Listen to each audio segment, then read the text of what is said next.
Yes, we are live now. Hello friends, this is Himanshi and welcome to Let's Learn. Hopefully आप सभी बढ़िया होंगे, मस्त होंगे, जबरदस्त होंगे. सभी को गुड इवनिंग, नमस्कार, राम राम, सत श्री अकाल, अस्सलाम वालेकुम, whatever you feel connected with. Start करेंगे आज का सेशन. पियाजे की थियरी है और ये है टॉपिक 3 आपका. इसके अलावा अगर हम बात करें, ये वीडियो भी सेशन भी 3rd ही है. पियाजे की थियरी में क्वेश्चंस इस बार बहुत आए हैं. जनरली 1 से 2 क्वेश्चन आते थे मैक्सिमम.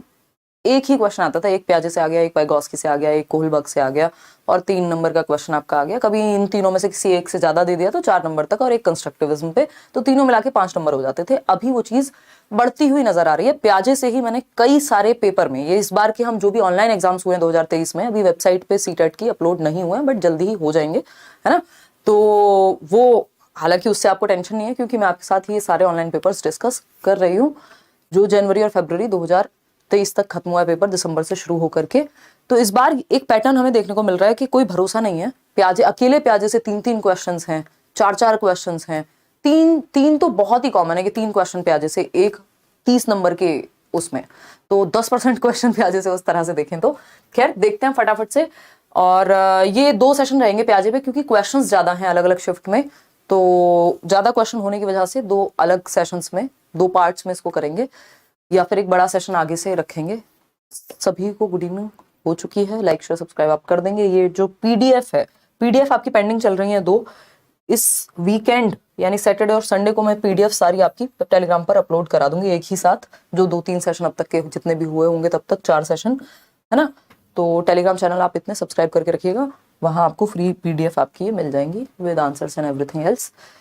लाइक शेयर सब्सक्राइब आपने ना किया हो कर दीजिए, अपने दोस्तों को बता दीजिए. कल सेशन नहीं हुआ था थोड़ा ज़्यादा ही टायर्डनेस के कारण, ठीक है ना.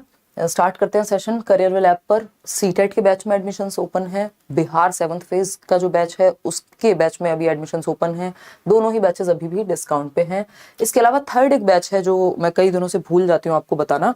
3rd बैच है पेडागोजी स्पेशल का, यानी आपको किसी भी एग्जाम के लिए देश में सिर्फ पेडागोजी पढ़नी है अगर, तो पेडागोजी स्पेशल का बैच आता है. कभी कभी आता है बेसिकली, कभी 2 महीने में आएगा, कभी 3 महीने में आएगा, कभी 6 में भी आएगा, डिपेंड करता है, या फिर एग्जाम आएगा तब आएगा. तो पेडागोजी स्पेशल में सिर्फ पेडागोजी करते हैं बट डिटेल में होता है. ये 5 महीने कम से कम इस बैच को खत्म होने में लगते हैं. 150 तक भी क्लासेस आपकी जाती हैं, लाइव क्लासेस होंगी. तो इसमें बैच 7 है, बैच नंबर है 7. इसमें एडमिशन अब तक क्लोज हो जाने चाहिए थे. टीम शायद भूल गई है, तो मैं अभी चेक कर रही थी. तो ये मंडे को मैं बोल दूंगी टीम को, मंडे को इसके एडमिशन्स क्लोज करा देंगे. उससे पहले अगर किसी को भी एडमिशन लेना हो तो आप ले लीजिएगा. इतने संडे तक का टाइम आपके पास है. जो भी लोग पेडागोजी स्पेशली पढ़ना चाहते हैं, अगर आप यूपी टेट, सुपर टेट, देश भर में कोई भी पेडागोजी का एग्जाम 100 नंबर की आती हो, चाहे 30 नंबर की आती हो, बहुत ही डिटेल में डिस्कशन पेडागोजी का चलता है. सिर्फ मंडे टू फ्राइडे आपका शाम को 7 बजे आपकी क्लास होती है. चलिएगा खैर. और ये इस लेवल का बैच है. इस बार तो स्पेशली मैंने यही सोचा है कि एक बार में आप डिटेल में बहुत अच्छे से पढ़ लें. देखिएगा क्वेश्चन आपके सामने, अलग अलग शिफ्ट के क्वेश्चंस हम ऐसे ही करने वाले हैं. फटाफट से क्वेश्चन नंबर 1 हम देखेंगे. यार मुझे लगता है कि गड़बड़ थोड़ी सी इसमें हुई है. ओके, पोल आप लीजिए और जवाब दीजिए. कुछ थोड़ी बहुत गड़बड़ मुझे लग रही है क्योंकि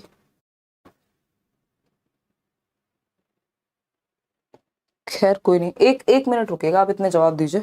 इतने में 1 मिनट कुछ देख लेते हैं. पीडीएफ में कुछ तो प्रॉब्लम हुई है शायद. हाँ ठीक है, कोई दिक्कत नहीं है. ये पियाजे एंड लॉरेंस कोहलबर्ग में क्या कॉमन है, इस पे आएंगे. 8th क्वेश्चन है ये. देखिए क्वेश्चन नंबर 1 फटाफट से समझेंगे. ये कौन सी शिफ्ट का पेपर है. बहुत अच्छे अच्छे तरीके वाले क्वेश्चन हैं, कुछ एकदम ईजी क्वेश्चन हैं पियाजे से. 13 जनवरी मॉर्निंग शिफ्ट, यानी पेपर 1, पेपर 2 दोनों के ही क्वेश्चंस हैं. लगभग सभी शिफ्ट्स को शामिल करने की कोशिश रहती है. 47% लोग जवाब क्या दे रहे हैं, सी ऑप्शन. यानी वो कह रहे हैं कि ये ए तो सही है बट आर फॉल्स है. बहुत जल्दी डिसाइड कर लिया. देखते हैं कथन क्या है. A major criticism of Jean Piaget's theory is the consideration that children are active beings. भैया ऐसा कैसे हो सकता है कि बच्चे सक्रिय होते हैं. इस बात पे किसी को क्रिटिसाइज कर दें आप, इस बात पे किसी की आलोचना कर दें आप. पियाजे को क्रिटिसाइज किया गया है, हर व्यक्ति को किया जाता है. आप ईश्वर बन जाइए इस देश में, दुनिया में, तब भी आपको आपकी आलोचना होना संभव है. कोई ना कोई पॉइंट ढूंढ लेंगे लोग. लेकिन पियाजे की आलोचना इस बात पे नहीं है कि उन्होंने बच्चों को सक्रिय प्राणी कहा है, सक्रिय जीव कहा है कि बच्चे एक्टिवली नॉलेज को कंस्ट्रक्ट करते हैं, ये कहा है। इस बात पे क्रिटिसिज्म नहीं हुआ प्याजे का। ये एक पॉजिटिव बात है कि बच्चे एक्टिवली दुनिया की समझ विकसित करते हैं, है ना। मेरे आसपास एक 8 महीने का बच्चा है, वो छोटा सा बच्चा भी, उसको फोन कहीं रखा हुआ दिख जाए, उसको कहीं की दिख जाए, उसको कुछ और दिख जाए, एक स्टेपलर दिख गया, तो वो कोशिश करता है पूरा खोजबीन करने की, हर चीज को लेकर के उत्सुक होते हैं बच्चे, एक्टिवली वहां तक पहुंचेंगे, खोलेंगे, तोड़ेंगे, फोड़ेंगे, जो भी वो कर सकते हैं। तो एक्टिवली नॉलेज को कंस्ट्रक्ट करते हैं बच्चे, ये बात प्याजे कहते हैं, और ये बहुत ही पॉजिटिव बात है। ये कोई क्रिटिसिज्म या आलोचना या इसको नेगेटिवली नहीं लिया जा सकता। तो ये क्रिटिसिज्म प्याजे का नहीं है, ये बात सही है, लेकिन ये स्टेटमेंट फॉल्स है कि प्याजे को इस बात पर क्रिटिसाइज किया गया है। तो आपका आंसर एकदम खराब हो जाता है, ए सही नहीं है। देखिए पढ़िए तो सही कम से कम। इन्होंने कहा ये मेजर क्रिटिसिज्म है जीन प्याजे का की थियरी का कि बच्चे जो हैं एक्टिव बीइंग्स होते हैं। ये क्रिटिसिज्म नहीं है। प्याजे कहते हैं कि बच्चे एक्टिव बीइंग्स होते हैं, बट ये अपने आप में क्रिटिसिज्म नहीं हो सकता। ठीक है जी। तो अगर हम बात करते हैं यहां नेक्स्ट पॉइंट की, जो कि इसका रीजन क्या दिया है फिर इन्होंने, children learn through passive reception of information. मतलब बच्चे जो है निष्क्रिय होकर के सीखते हैं। बच्चे निष्क्रिय होकर के नहीं सीखते, बच्चे सक्रिय होकर के ही सीखते हैं। अगर ये बात सही होती कि प्याजे का क्रिटिसिज्म है कि बच्चे एक्टिव होकर सीखते हैं, इस बात पर क्रिटिसाइज किया गया उनको, तो फिर तो भैया आर भी सही हो जाता। अगर आप ये कहेंगे ए सही है तो फिर आर भी सही है, क्योंकि फिर आप एक्टिवली नहीं सीखते तो फिर तो पैसिवली ही सीखेंगे ना। तो ये दोनों ही बातें अपने आप में गलत हैं, ये दोनों स्टेटमेंट। तो both A and R are false. D option is the right answer over here. Clear है बात या कोई दिक्कत हो रही है इस बात को समझने में? डी का ऑप्शन ही नहीं आ रहा है, क्या किया था आपने? डी का ऑप्शन ही नहीं था, बहुत बढ़िया। Okay Ayushi, I will call you, don't worry. चलिए, तो डी ऑप्शन मतलब दोनों ही कथन गलत है कि प्याजे की ये प्रमुख आलोचना नहीं है, ये कोई आलोचना का हिस्सा नहीं है कि उन्होंने कह दिया बच्चे सक्रिय होते हैं और निष्क्रिय रूप से सूचना को सीखा जा सकता है। ये भी बात गलत है, दोनों बातें गलत हैं। क्वेश्चन नंबर 2, आप तो पहले ही क्वेश्चन में ढेर हो गए, जबकि मैंने इस क्वेश्चन को चेंज कर दिया था। मैं जो आपको 8th क्वेश्चन दिखा रही थी ना, वो क्वेश्चन मैंने नंबर 1 पे रखा था कि इसको आज हम सबसे पहले डिस्कस करेंगे, लॉरेंस कोहलबर्ग और प्याजे में क्या समानता है। मुझे लगा ये इतना इजी क्वेश्चन है, इसको फर्स्ट पे डालूंगी, आप कहोगे यार क्या है ना। कई बार मेरे मूड की बात होती है कि कई बार मैं फर्स्ट क्वेश्चन डाल दिया ऐसे ही, कई बार रैंडम ही चलते रहते हैं। तो फर्स्ट क्वेश्चन मुझे लगता है यार इजी डालते हैं, ट्राई बॉल की तरह, और ये इतना इजी क्वेश्चन था, इसमें ही आप लोग लोटपोट हो गए। और अगर 8th डाल देते, वो भी इजी है बट फिर तो दिक्कत हो जाती। According to प्याजे, which of these factors plays an important role in cognitive development. प्याजे ने कुछ फैक्टर्स बताए हैं और हम वो फैक्टर्स सालों साल से डिस्कस कर रहे हैं, जब कोई डिस्कस नहीं किया करता था। कौन से 4 फैक्टर्स हैं? प्याजे की 4 स्टेजेस के अलावा 4 फैक्टर्स भी हैं जो इंपॉर्टेंट फैक्टर्स हैं या एलिमेंट्स हैं प्याजे की थियरी में। FFOE याद आ रहा है किसी को? FFOE है? नहीं, FFOE तो क्रिएटिविटी के एलिमेंट्स हैं। आपके जो ये 4 फैक्टर्स हैं, याद आ रहा है किसी को? एक शॉर्ट फॉर्म बताई हुई है इसकी, एक शॉर्ट फॉर्म बताई हुई है। अगर आपने प्याजे की थियरी यूट्यूब पे भी कराई हुई है, अगर वो नहीं देखी है तो देख लीजिए, कॉन्सेप्ट क्लियर हो जाएगा, सही उत्तर आप दे पाएंगे। ठीक है ना? नहीं, FFOE अलग है, मीका कह रहा है कोई। SPCF तो स्टेजेस हैं, मैं एलिमेंट्स या फैक्टर्स की बात कर रही हूं, यही समझना जरूरी है, क्योंकि प्याजे के नाम पे सालों साल तक लोग सिर्फ फैक्टर्स ही स्टेजेस ही बताते थे, SPCF जो हम डिस्कस करते हैं, लेकिन फैक्टर्स भी हैं 4। इस पे भी चर्चा हम कई साल से कर रहे हैं। अब तो पेपर में पूछा जाने लग गया, तो मजबूरी है, सभी करेंगे। तो फैक्टर्स जो हैं MESE, अब सही उत्तर आना शुरू हो गया, इसका मतलब आप लोग वीडियोस देख रहे हैं, पुराने वाली भी, क्योंकि अभी बैच में तो ये टॉपिक हुआ नहीं है। MESE, ठीक है ना? वो 4 फैक्टर्स हैं, उनमें से कौन सा आ रहा है? E फॉर एक्टिविटी नहीं होता, बट एक्सपीरियंस होता है। एक्सपीरियंस का ही दूसरा नाम है एक्टिविटी, ये मैं डिस्कस करती हूं आपके साथ। गतिविधि या अनुभव से बच्चा सीखता है। कंडीशनिंग की बात व्यवहारवादी करते हैं, और प्याजे कौन है? प्याजे एक रचनावादी हैं, संरचनावादी हैं। क्या है? कंस्ट्रक्टिविस्ट हैं, रेडिकल कंस्ट्रक्टिविस्ट हैं, जो कहते हैं कि बच्चा स्ट्रिक्टली एक्टिविटी करके सीखता है, यानी अपने ज्ञान का निर्माण सक्रिय रूप से करता है। तो कंस्ट्रक्टिविज्म ये बात नहीं मानता कि हम कंडीशनिंग करा दें, किसी की आदत डलवा दें, 2 एकम 2, 2 दूनी 4। ये है कंस्ट्रक्टिविज्म, बिहेवियरिज्म, व्यवहारवाद, जिसमें रट्टा लगवाया जा सकता है, कंडीशनिंग कराई जा सकती है आपकी, जिसमें पैवलव, स्किनर, ये सब आपसे पूछे नहीं जाते हैं। लैंग्वेज, प्याजे लैंग्वेज के बारे में क्या बात करते हैं? प्याजे क्या इन 4 एलिमेंट्स में से लैंग्वेज है? नहीं है। लेकिन ऐसा नहीं है प्याजे ने ये कह दिया लैंग्वेज की कोई महत्ता नहीं है, खत्म है लैंग्वेज, ऐसी बात नहीं हुई है, लेकिन इन 4 एलिमेंट्स में लैंग्वेज नहीं आता है। रीइंफोर्समेंट, ये अपने आप में व्यवहारवादी एक कॉन्सेप्ट है। तो उत्तर सिर्फ एक बचा आपके हाथ में, एक्टिविटी। ये 2 से 3 शिफ्ट में सेम क्वेश्चन पूछा है, थोड़ा सा लैंग्वेज में अंतर करके, ठीक है ना। गतिविधि, अब ये 4 फैक्टर्स कौन से हैं? 4 फैक्टर्स, तो ए ऑप्शन जिन्होंने दिया था उनका सही है, बाकी सब गलत हो गए यहाँ पे। लाइक शेयर आप साथ साथ करते रहेंगे। ये आपके शाम वाली क्लास हो गई, 1 मिनट रुक जाओ यार। देखिएगा, तो अगर हम बात करते हैं यहां, हमें पता होना चाहिए पियाजे ने 4 फैक्टर्स दिए हैं। ऊपर लिखते हैं पियाजे, ये मैं आपके साथ शेयर भी कर दूंगी पीडीएफ में ही लगा करके। पियाजे एक तरफ है 4 फैक्टर्स, यानी 4 तत्व, 4 फैक्टर्स। इनकी थियोरी से पहले, स्टेजेस से पहले ये बात शुरू हो जाती है। और एक तरफ है 4 स्टेजेस, यानी चरण, जो सेंसरी मोटर, प्री ऑपरेशनल, ये सब जो हम डिस्कस करते हैं, ठीक है ना। 3 और 4। SPCF आपको पता है, sensory motor, pre operational, concrete operational, मूर्त संक्रियात्मक और औपचारिक संक्रियात्मक। SPCF ये 4 स्टेजेस हैं, ठीक। इनसे पहले जो 4 फैक्टर हैं वो MESE। MESE, M फॉर क्या है? M फॉर है आपका, याद आ रहा है किसी को? नहीं, मैचुरेशन। मैचुरेशन बोले तो परिपक्वता, जो हेरिडिटी से प्रभावित होती है ना, कि बच्चा चलना कब सीखेगा? बच्चा चलना तब सीखेगा जब उसके पैरों में वो ताकत आ जाएगी, जब उसकी मांसपेशियों में वो ताकत आ जाएगी। वो कहां से आएगी? मैचुरेशन से आएगी। दांत आप जबरदस्ती तो नहीं निकाल सकते बच्चे के, वो एज के साथ निकलते हैं। बोलना एज के साथ सीखता है बच्चा। तो बहुत सारी ऐसी चीजें हैं जो मैचुरेशन की वजह से होती है। मैचुरेशन क्या है? एक परिपक्वता, एक आपकी बायोलॉजिकल प्रोसेस है, हेरिडेटरी प्रोसेस है, जो आपकी जैविकता से निर्धारित होती है ना। भाई किसी चीज को सीखने के लिए यदि बच्चे का शरीर ही मैच्योर नहीं है, अभी उसकी टांगों में वो जान ही नहीं है, वो मैच्योरिटी ही नहीं है, तो वो चलना नहीं सीख सकता, क्योंकि इस पे मैच्योरिटी पे ट्रेनिंग का बहुत ज्यादा प्रभाव नहीं पड़ता।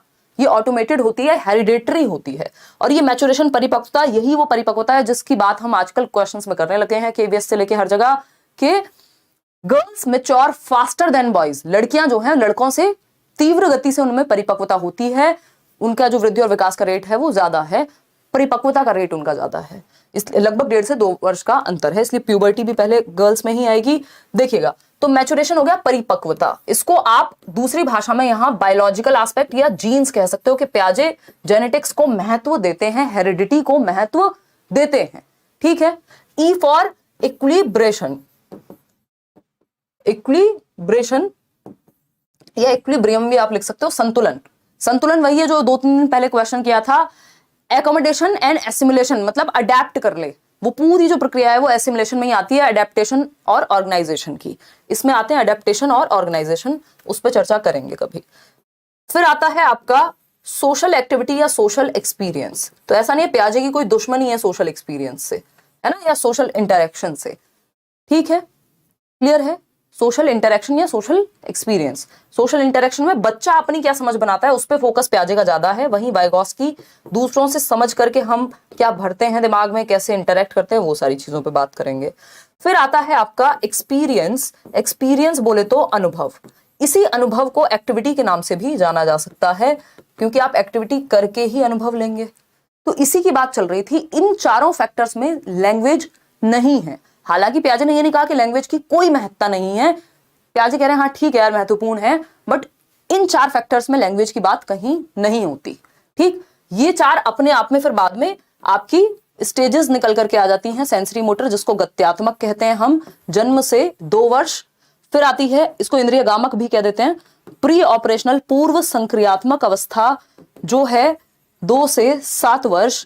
फिर आता है कॉन्क्रीट ऑपरेशनल, जिसको मूर्त संक्रियात्मक अवस्था कहते हैं, ये है 7 से 11 वर्ष। फिर हम आएंगे किस पे?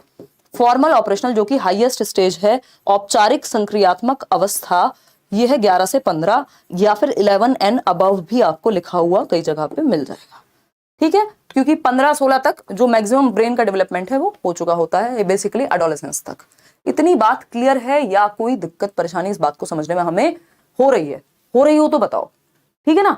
ये बेसिक सी बातें हैं। अब इक्विलिब्रियम जो ये हम यहां पढ़ रहे हैं, इसी का, क्योंकि हम इसको कई बार देखते नहीं है उस तरह से, अब इस इक्विलिब्रियम को 2 मिनट दे करके थोड़ा सा समझ लेते हैं, फिर आगे बढ़ेंगे। बहुत अच्छे अच्छे क्वेश्चंस आपके लिए हैं।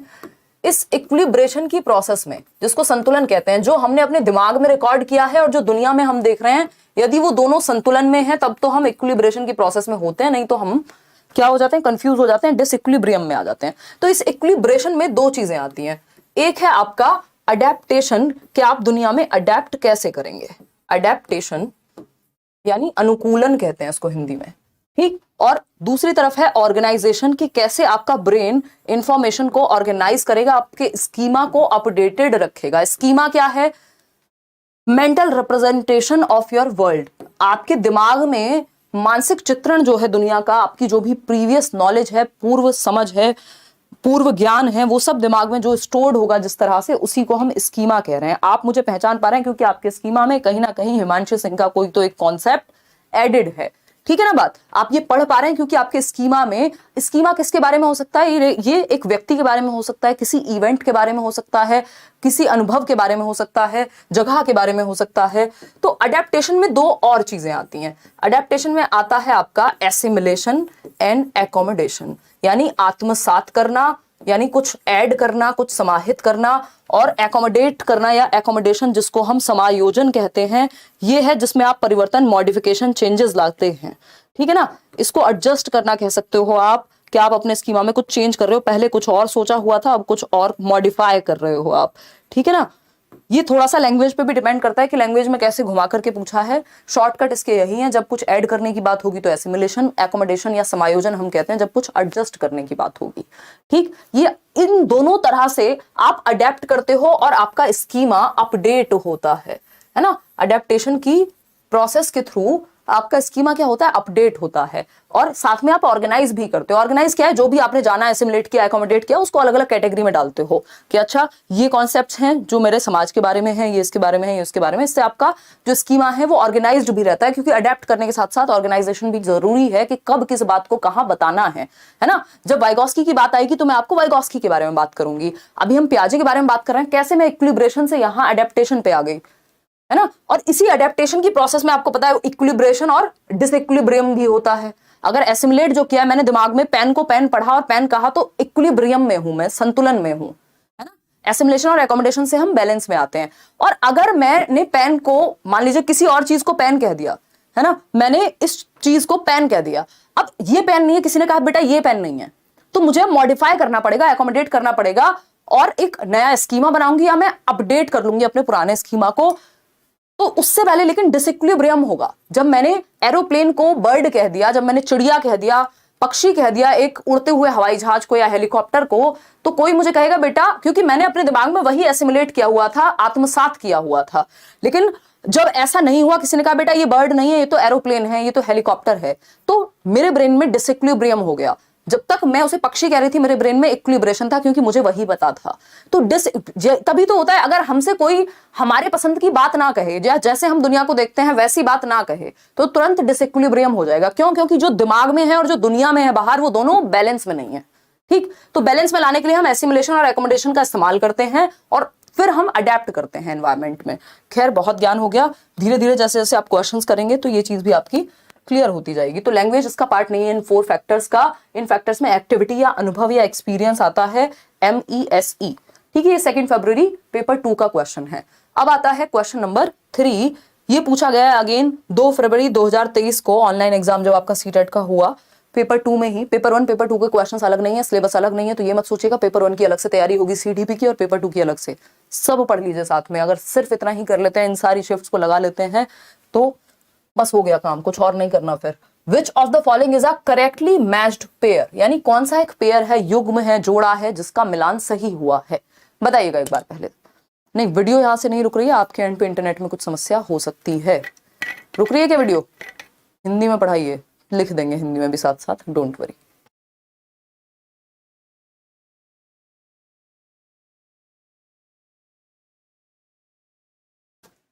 देखिएगा एक बार यार, एक्सपीरियंस पहले आएगा, वो उससे फर्क नहीं पड़ता, इसमें कोई सीक्वेंसिंग की जरूरत होती नहीं है। आपसे कभी भी क्वेश्चन पूछेगा तो ये चारों आपके दिमाग में होने चाहिए कि कौन सा फैक्टर में है, कौन सा नहीं है। ऑफ कोर्स आप अनुभव करते हैं तभी चीजें होती हैं। देखिएगा, डी ऑप्शन कह रहे हैं 62% लोग। देखते हैं पहला ऑप्शन है sensory motor period. Sensory motor period में application of logic to concrete problems. Sensory motor या संवेदी गामक या इंद्रिय गामक होता है जन्म से 2 वर्ष। जन्म से 2 वर्ष का बच्चा, ये कह रहे हैं कि लॉजिक आ गया बच्चे में, तर्क आ गया, सारी दुनिया को समझ गया, बस अब तो प्राइम मिनिस्टर बनना ही बाकी है। तो क्या ऐसा होता है जन्म से 2 वर्ष के बच्चे में मूर्त समस्याओं पर तर्क आ जाएगा, है ना, तर्क आ जाएगा, लॉजिक आ जाएगा, जो चीजें वो देख सकता है, जिनको टच फील कर सकता है। मूर्त उसी को कहते हैं ना, कॉन्क्रीट, जिसको टच और फील किया जा सके। भैया जिन चीजों को वो टच और फील करता है उसका लॉजिक छोड़ो, अभी तो उसे ये भी नहीं पता कि जिस चीज को मैं टच करने जा रहा हूं वो गर्म होगी, ठंडी होगी, करंट लगेगा, क्या होगा, जन्म से 2 वर्ष में। अभी तो वो अपने सेंसेस के थ्रू एक्सप्लोर करने की कोशिश कर रहा है, अपनी बॉडी और अपने सेंसेस के थ्रू। तो यहाँ कोई लॉजिक वॉजिक नहीं आता, ये हवाई बातें हैं। तो ये तो हो गया गलत। बी ऑप्शन है प्री ऑपरेशनल स्टेज, 2 से 7 वर्ष पूर्व संक्रियात्मक अवस्था। इसमें रिवर्सिबिलिटी एंड डिसेंट्रेशन आ जाता है। प्रतिवर्ती सोच, यानी वो रिवर्स कर सकता है, 1 से 100, 100 से काउंटिंग 1 की आराम से कर सकता है, घर से स्कूल, स्कूल से घर जाने का रास्ता उसको याद रहता है। कंफ्यूज हो जाते हैं बहुत सारे बच्चे इसमें भी। इस स्टेज के अंत तक आते आते कुछ केसेस में ऐसा हो सकता है, अदरवाइज ये रिवर्सिबिलिटी इसका गुण नहीं है। 7 से 11 वर्ष में आती है रिवर्सिबिलिटी, ठीक है। ये प्याजे का कुछ हद तक क्रिटिसिज्म हो सकता है कि कुछ बच्चे रिवर्स करना सीख जाएं 7 साल से पहले पहले ही, लेकिन वो अच्छे अनुभव या अच्छे एक्सपीरियंस, अच्छी ट्रेनिंग का नतीजा हो सकता है। हमेशा ऐसा होगा ये जरूरी नहीं है, ठीक है। कॉन्क्रीट ऑपरेशनल 7 से 11 वर्ष यानी मूर्त संक्रियात्मक अवस्था। ऑब्जेक्ट परमानेंस आ जाता है और एनिमिस्टिक थिंकिंग। एनिमिस्टिक थिंकिंग होती है जीववादी सोच कि अगर इस टेबल से मुझे चोट लग जाए तो क्या होगा, इस टेबल को 2 थप्पड़ लगा दो, मैं खुश हो जाऊंगी, अरे टेबल ने मेरे बच्चे को चोट लगाई। तो ये होता है कि हम निर्जीव चीज को सजीव मानते हैं, गुड़िया गुड्डे से बात करते हैं लोग, ठीक। और ऑब्जेक्ट परमानेंस, तो ये गुड़िया गुड्डे की उम्र थोड़ी है 7 से 11, गुड़िया गुड्डे तो जन्म से 2 वर्ष में होते हैं। तो सिर्फ डी ऑप्शन ही एकमात्र यहां सही हो सकता है, क्योंकि तीनों गलत हैं। फॉर्मल ऑपरेशनल 11 से 15 की जब हम बात कर रहे हैं तो एब्स्ट्रैक्ट थिंकिंग, अमूर्त चिंतन, जो चीजें आपके सामने भी नहीं है, समाज की सारी समस्याएं आपके सामने हो, आपके घर में हो, जरूरी नहीं है, बट आप समाज की समस्याओं को लेकर के चिंतित हो सकते हैं। यानी आप अमूर्त रूप में सोच पा रहे हैं, जो समस्याएं आपके साथ नहीं है उनके बारे में भी आप हाइपोथेसिस कर पाते हैं, परिकल्पना कर पाते हैं, आप रिसर्च भी करना शुरू कर देंगे बाद में। किस वजह से? क्योंकि आपके अंदर अमूर्त चिंतन विकसित हो रहा है। अमूर्त, एब्स्ट्रैक्ट और कॉन्क्रीट 2 चीजें होती हैं। एब्स्ट्रैक्ट क्या होता है? जिसको आप देख नहीं सकते, जरूरी नहीं है जिसको आप देख पाए, जो आपके विचारों में है, आपके दिमाग में है। कॉन्क्रीट वो जिसको आप टच और फील कर सकते हैं, जैसे ये जो बॉटल है ये आपके लिए कॉन्क्रीट हो सकती है, ठीक है। अगर मेरे सामने ये 20 रुपए का नोट है तो ये मेरे लिए कॉन्क्रीट हो गया, लेकिन इस डेबिट कार्ड में क्या अमाउंट है, क्या नंबर्स हैं, वो क्या है, एब्स्ट्रैक्ट हो गए, ठीक है ना, एब्स्ट्रैक्ट हो गए। क्लियर है बात? कोई दिक्कत परेशानी नहीं होनी चाहिए, ठीक। अमूर्त हो गए, ठीक। 2+2 जब मैं जोड़ करके दिखाऊं आपको सामने और बोल दूं, तो जब आप दिमाग में कैलकुलेट कर रहे हैं तो एब्स्ट्रैक्ट हो गया। जब आप 2+2 लिख करके कैलकुलेट कर रहे हैं, या 3 पेन प्लस 1 पेन 4 हो गए, तो ये कॉन्क्रीट हो गया, ठीक है ना। चलिए खैर क्वेश्चन नंबर 4 पे चलते हैं। सभी ने सही जवाब दिया ज्यादातर। क्वेश्चन नंबर 4 देखिएगा और जवाब दीजिएगा। ये है 11 जनवरी 2023 का पेपर 2 का question. The ability to form and use symbols. ये क्वेश्चन आता ही है, हर बार आता है, बस पूछने के तरीके बदल जाते हैं, है ना। कुछ मुश्किल क्वेश्चंस भी हैं जो कल के सेशन में प्याजे के मैं ऐड कराऊंगी। आज भी आप कुछ क्वेश्चंस में फंस सकते हैं, बट ये कंपैरेटिवली इजी आपको लग सकते हैं। जिन्होंने बहुत अच्छे से प्याजे पढ़ा है, कल ज्यादा फंसते हुए नजर आएंगे आप लोग। बताइएगा। 48% लोग बी कह रहे हैं, ठीक है। The ability to form and use symbols is a major accomplishment of dash. प्रतीकों के निर्माण एवं उपयोग करने की क्षमता डैश की एक प्रमुख उपलब्धि है। यानी आप प्रतीक बना रहे हैं अलग अलग चीजों के लिए, है ना, अलग अलग चीजों के लिए अलग अलग सिंबल्स बना पा रहे हैं, यानी उनका निर्माण कर पा रहे हैं और उपयोग कर पा रहे हैं सिंबल्स को। सिंबल्स क्या है? मैंने कहा ये भी एक सिंबल है। तो अब आप अपने दोस्तों को बाय कर रहे हैं, ये भी एक सिंबल है। कब से शुरू हुआ? 2 से 7 वर्ष की उम्र में। 0 to 2 में नहीं है ये, 0 to 2 की विशेषता नहीं है ये 2 से 7 वर्ष की विशेषता है। 2 से 7 वर्ष में क्या होता है? पूर्व संक्रियात्मक अवस्था होती है पियाजे के अकॉर्डिंग। SPCF आपको याद है, sensory motor, pre operational, concrete operational, formal operational. तो प्री ऑपरेशनल स्टेज में सिंबॉलिक थॉट आता है। जब आप डॉक्टर खेलते हैं, जब आप पुलिस चोर खेलते हैं, जब आप हैरी पॉटर की झाड़ू लेकर के उड़ना शुरू कर देते हैं, है ना, ये सब क्या है, कब आते हैं, ये आपके प्री ऑपरेशनल स्टेज में ही आते हैं। ठीक, कॉन्क्रीट ऑपरेशनल 7 से 11 यहां हम नहीं कहेंगे, फॉर्मल ऑपरेशनल 11 से 15। अब ये तो एडवांस स्टेज हो गए, इन दोनों को तो हटा ही दीजिए, यहां पे उतनी समझ नहीं है कि प्रॉपर सिंबल्स को यूज किया जा सके। प्री ऑपरेशनल ही वो एज है जिसको अर्ली चाइल्डहुड, पूर्व बाल्यावस्था कह देते हैं, जब आप भाषा का यूज करना सीख रहे हैं, जब आप ए फॉर एप्पल लिखना सीख जाते हैं और आपको पता होता है कि एप्पल जो है, इस ए फॉर एप्पल का मतलब क्या है, ये मेंटल रिप्रेजेंटेशन आपके दिमाग में बन जाती है कि एप्पल ऐसा होता है, ए फॉर एप्पल, ये सिंबल है, आपके दिमाग में मेंटल रिप्रेजेंटेशन है एप्पल की। ठीक है ना। तो अगर हम बात करें, अगर रेड लाइट पर आपको पता है कि रेड लाइट छोड़िए, कहीं पर रेड लाइट भी हो सकती है, किसी बोर्ड पे आपको पता है कि सिंबल लगा हुआ है इधर लेफ्ट जाने का, तो आप देख करके समझ जाएंगे कि लेफ्ट जा सकते हैं, है ना। मैं ये नहीं कह रही कि सारे सिंबल्स सीख जाते हैं, जिन बच्चों के आसपास इस तरह की चीजें होंगी वो सीख जाएंगे, नहीं तो दूसरे तरह के सिंबल्स सीखेंगे।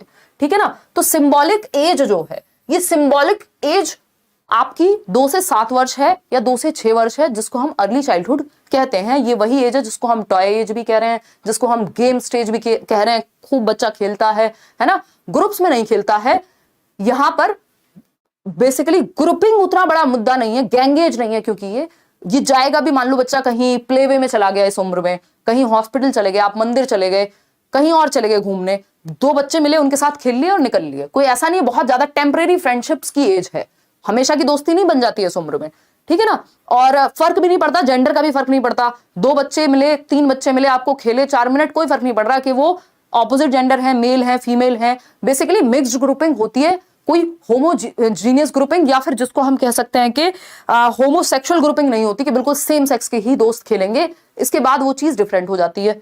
ठीक, आगे बढ़ेंगे, समझते हैं कहानी है क्या।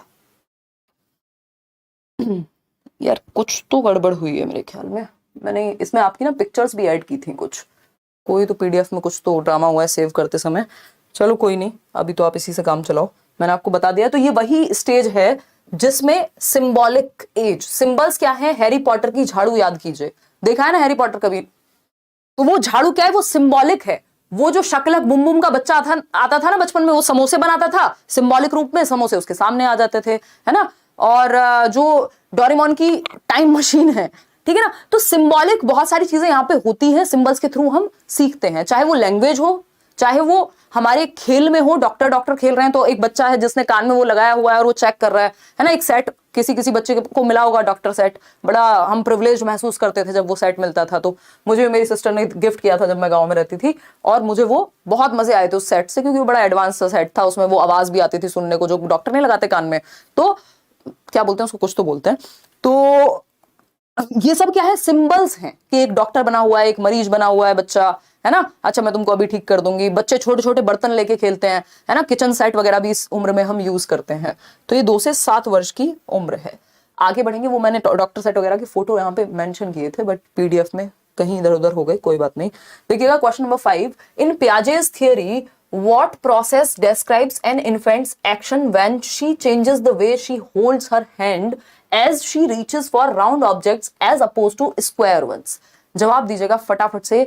स्टेथोस्कोप, राइट, वो आवाजें आती हैं उसमें, तो वो भी सिंबॉलिक है एक टाइम पे कि आप सिंबॉलिकली प्ले कर रहे हैं। प्लेज है ना, ये प्लेज भी है, इसको कह ही रहे हैं आपके वो एरिक एरिक्सन।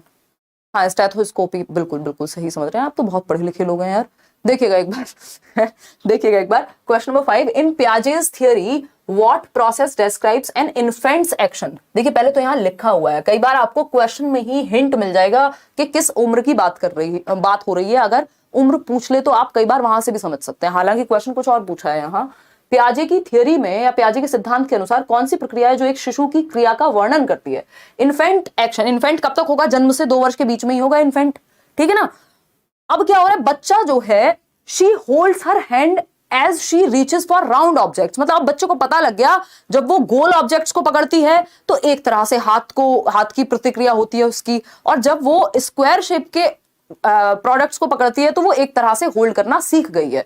यानी राउंड ऑब्जेक्ट्स को और स्क्वायर शेप के रेक्टेंगुलर ऑब्जेक्ट्स को पकड़ने का तरीका, वो अपने हाथ को अडेप्ट करना सीख लिया है उसने, क्योंकि पहले वो ज्यादातर गोल चीजें पकड़ती थी, अब वो स्क्वायर शेप की चीजें भी पकड़ पा रही है। दैट मींस एकोमोडेट किया है, एडजस्ट किया है। अभी बताया था ना थोड़ी देर पहले, जब आप अपने पुराने तरीके को एडजस्ट करते हैं, जब आप पुराने तरीके को मॉडिफाई करते हैं, तो ये सब किस में आता है? ये आता है एकोमोडेशन में। जब आप कुछ ऐड कर रहे हैं सिंपली, तो वो आता है जब उसने गोल वाला पकड़ रही होगी बार बार, और गोल पकड़ना उसको आता है कोई राउंड ऑब्जेक्ट, तो वो एसिमुलेशन का उदाहरण था।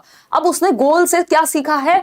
स्क्वायर शेप को पकड़ना, यानी उसने अडेप्ट किया है, एडजस्ट किया है, एकोमोडेट किया है, समायोजन किया है। जब पुराने में कुछ परिवर्तन, मॉडिफिकेशन, एडजस्टमेंट होती है, तब वो एकोमोडेशन कहलाता है। कंडीशनिंग का प्याजे से दूर दूर का नाता नहीं है।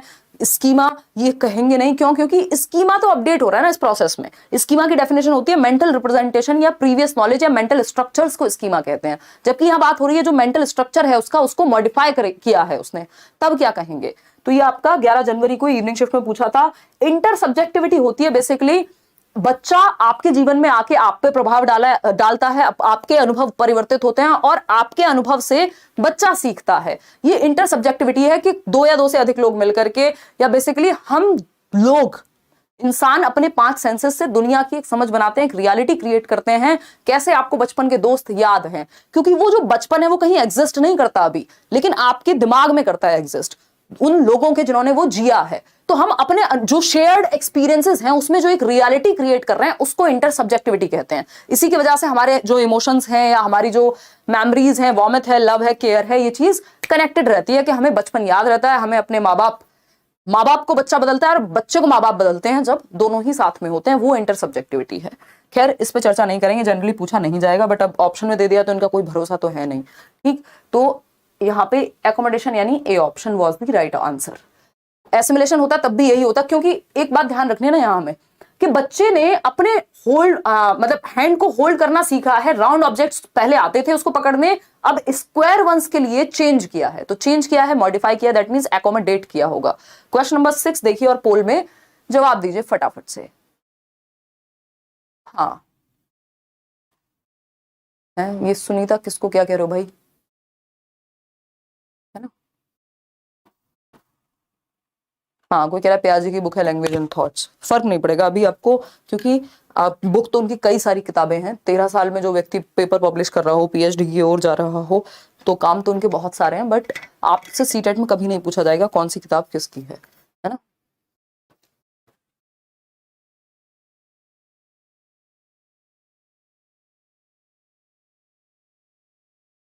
देखिएगा,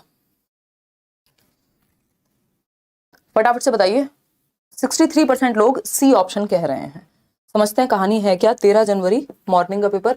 अकॉर्डिंग टू जीन पियाजे की अगर हम माने, थियोरी ऑफ कॉग्निटिव डेवलपमेंट, जो संज्ञानात्मक विकास है, at which stage do most children understand conservation, seriation and categorization? बताइए जरा। सीसीएस वाला कॉन्सेप्ट याद कर लीजिए, मैंने आपके साथ डिस्कस किया हुआ है। सीसीएस किस स्टेज में आता है, वही है ये। क्लासिफिकेशन को कैटेगराइजेशन लिख दिया। इससे बढ़िया और कहां आपको पेपर देखने को मिलेगा, जब सीसीएस हम कितने सालों से डिस्कस कर रहे हैं, और उससे पहले ऐसे डायरेक्ट सीधा क्वेश्चन नहीं भेज देता था, और अब ये भी आने लग गया। तो कितनी बढ़िया बात है। पेपर सेट करने में मेरा कोई योगदान नहीं है, मैं तो बस कह रही हूँ कि आने लग गई ये चीजें। मेटाकॉग्निशन हम 2016-17 से पढ़ रहे हैं और अब पेपर में आने लगा 2018 से। देखिएगा एक बार, सी ऑप्शन 66% लोग कह रहे हैं, बिल्कुल सही है। सीसीएस, सी वाली जो स्टेज है उसमें आता है सीसीएस। कॉन्क्रीट ऑपरेशनल में सीसीएस आ जाता है। चौधरी चरण सिंह यूनिवर्सिटी नहीं है ये। कंजर्वेशन, क्लासिफिकेशन, सीरिएशन, ठीक है ना। कंजर्वेशन क्या है? आप शेप और साइज के बदलने से क्वांटिटी नहीं बदलती।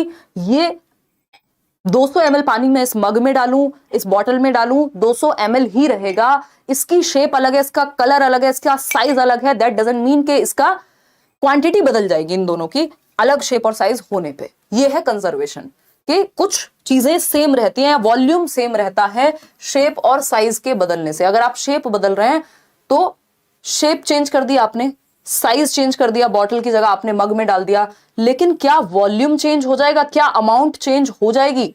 जी नहीं, वॉल्यूम सेम ही रहेगा। जब बच्चा ये बात समझने लग जाए उसी को कंजर्वेशन कहते हैं। संरक्षण का गुण आ गया, मतलब कब आता है ये? मूर्त संक्रियात्मक अवस्था 7 से 11 वर्ष की उम्र में। तो कंजर्वेशन समझ आ गया। फिर आता है क्लासिफिकेशन, यानी वर्गीकरण, जिसको कैटेगराइजेशन भी कह सकते हैं, इसको ये ऑर्गेनाइजेशन भी लिख सकते थे। वर्गीकरण क्या है? मैं ब्लैक कलर के ऑब्जेक्ट्स को एक तरफ रखूं, मैं व्हाइट कलर के ऑब्जेक्ट्स को एक तरफ रखूं, मैं स्क्वायर शेप के ऑब्जेक्ट्स को एक तरफ रखूं, यानी जो एक जैसी कैटेगरी की चीजें हैं उनको एक कैटेगरी में रखना, वो क्लासिफिकेशन या कैटेगराइजेशन या वर्गीकरण कहलाएगा। सीरिएशन होता है छोटे से बड़े की सीरीज में लगाना, बड़े से छोटे की सीरीज में लगाना। ये भी गुण किसका है? कॉन्क्रीट ऑपरेशनल का ही है एक्चुअल में देखा जाए तो क्लियर बात, सीसीएस सी से ही जुड़ा हुआ है। कॉन्क्रीट ऑपरेशनल में ये तीनों गुण आते हैं और इसी में रिवर्सिबिलिटी भी आ जाती है, क्योंकि कंजर्वेशन अगर आ गया तो ऑफ कोर्स रिवर्सिबिलिटी भी आ जाएगी। क्वेश्चन नंबर देखिए 7 क्या कहता है? रीमा के बारे में पूछा है। रीमा क्या कह रही है? फटाफट से पोल में जवाब दीजिए 10 सेकंड के अंदर, फिर हम आगे बढ़ेंगे, है ना।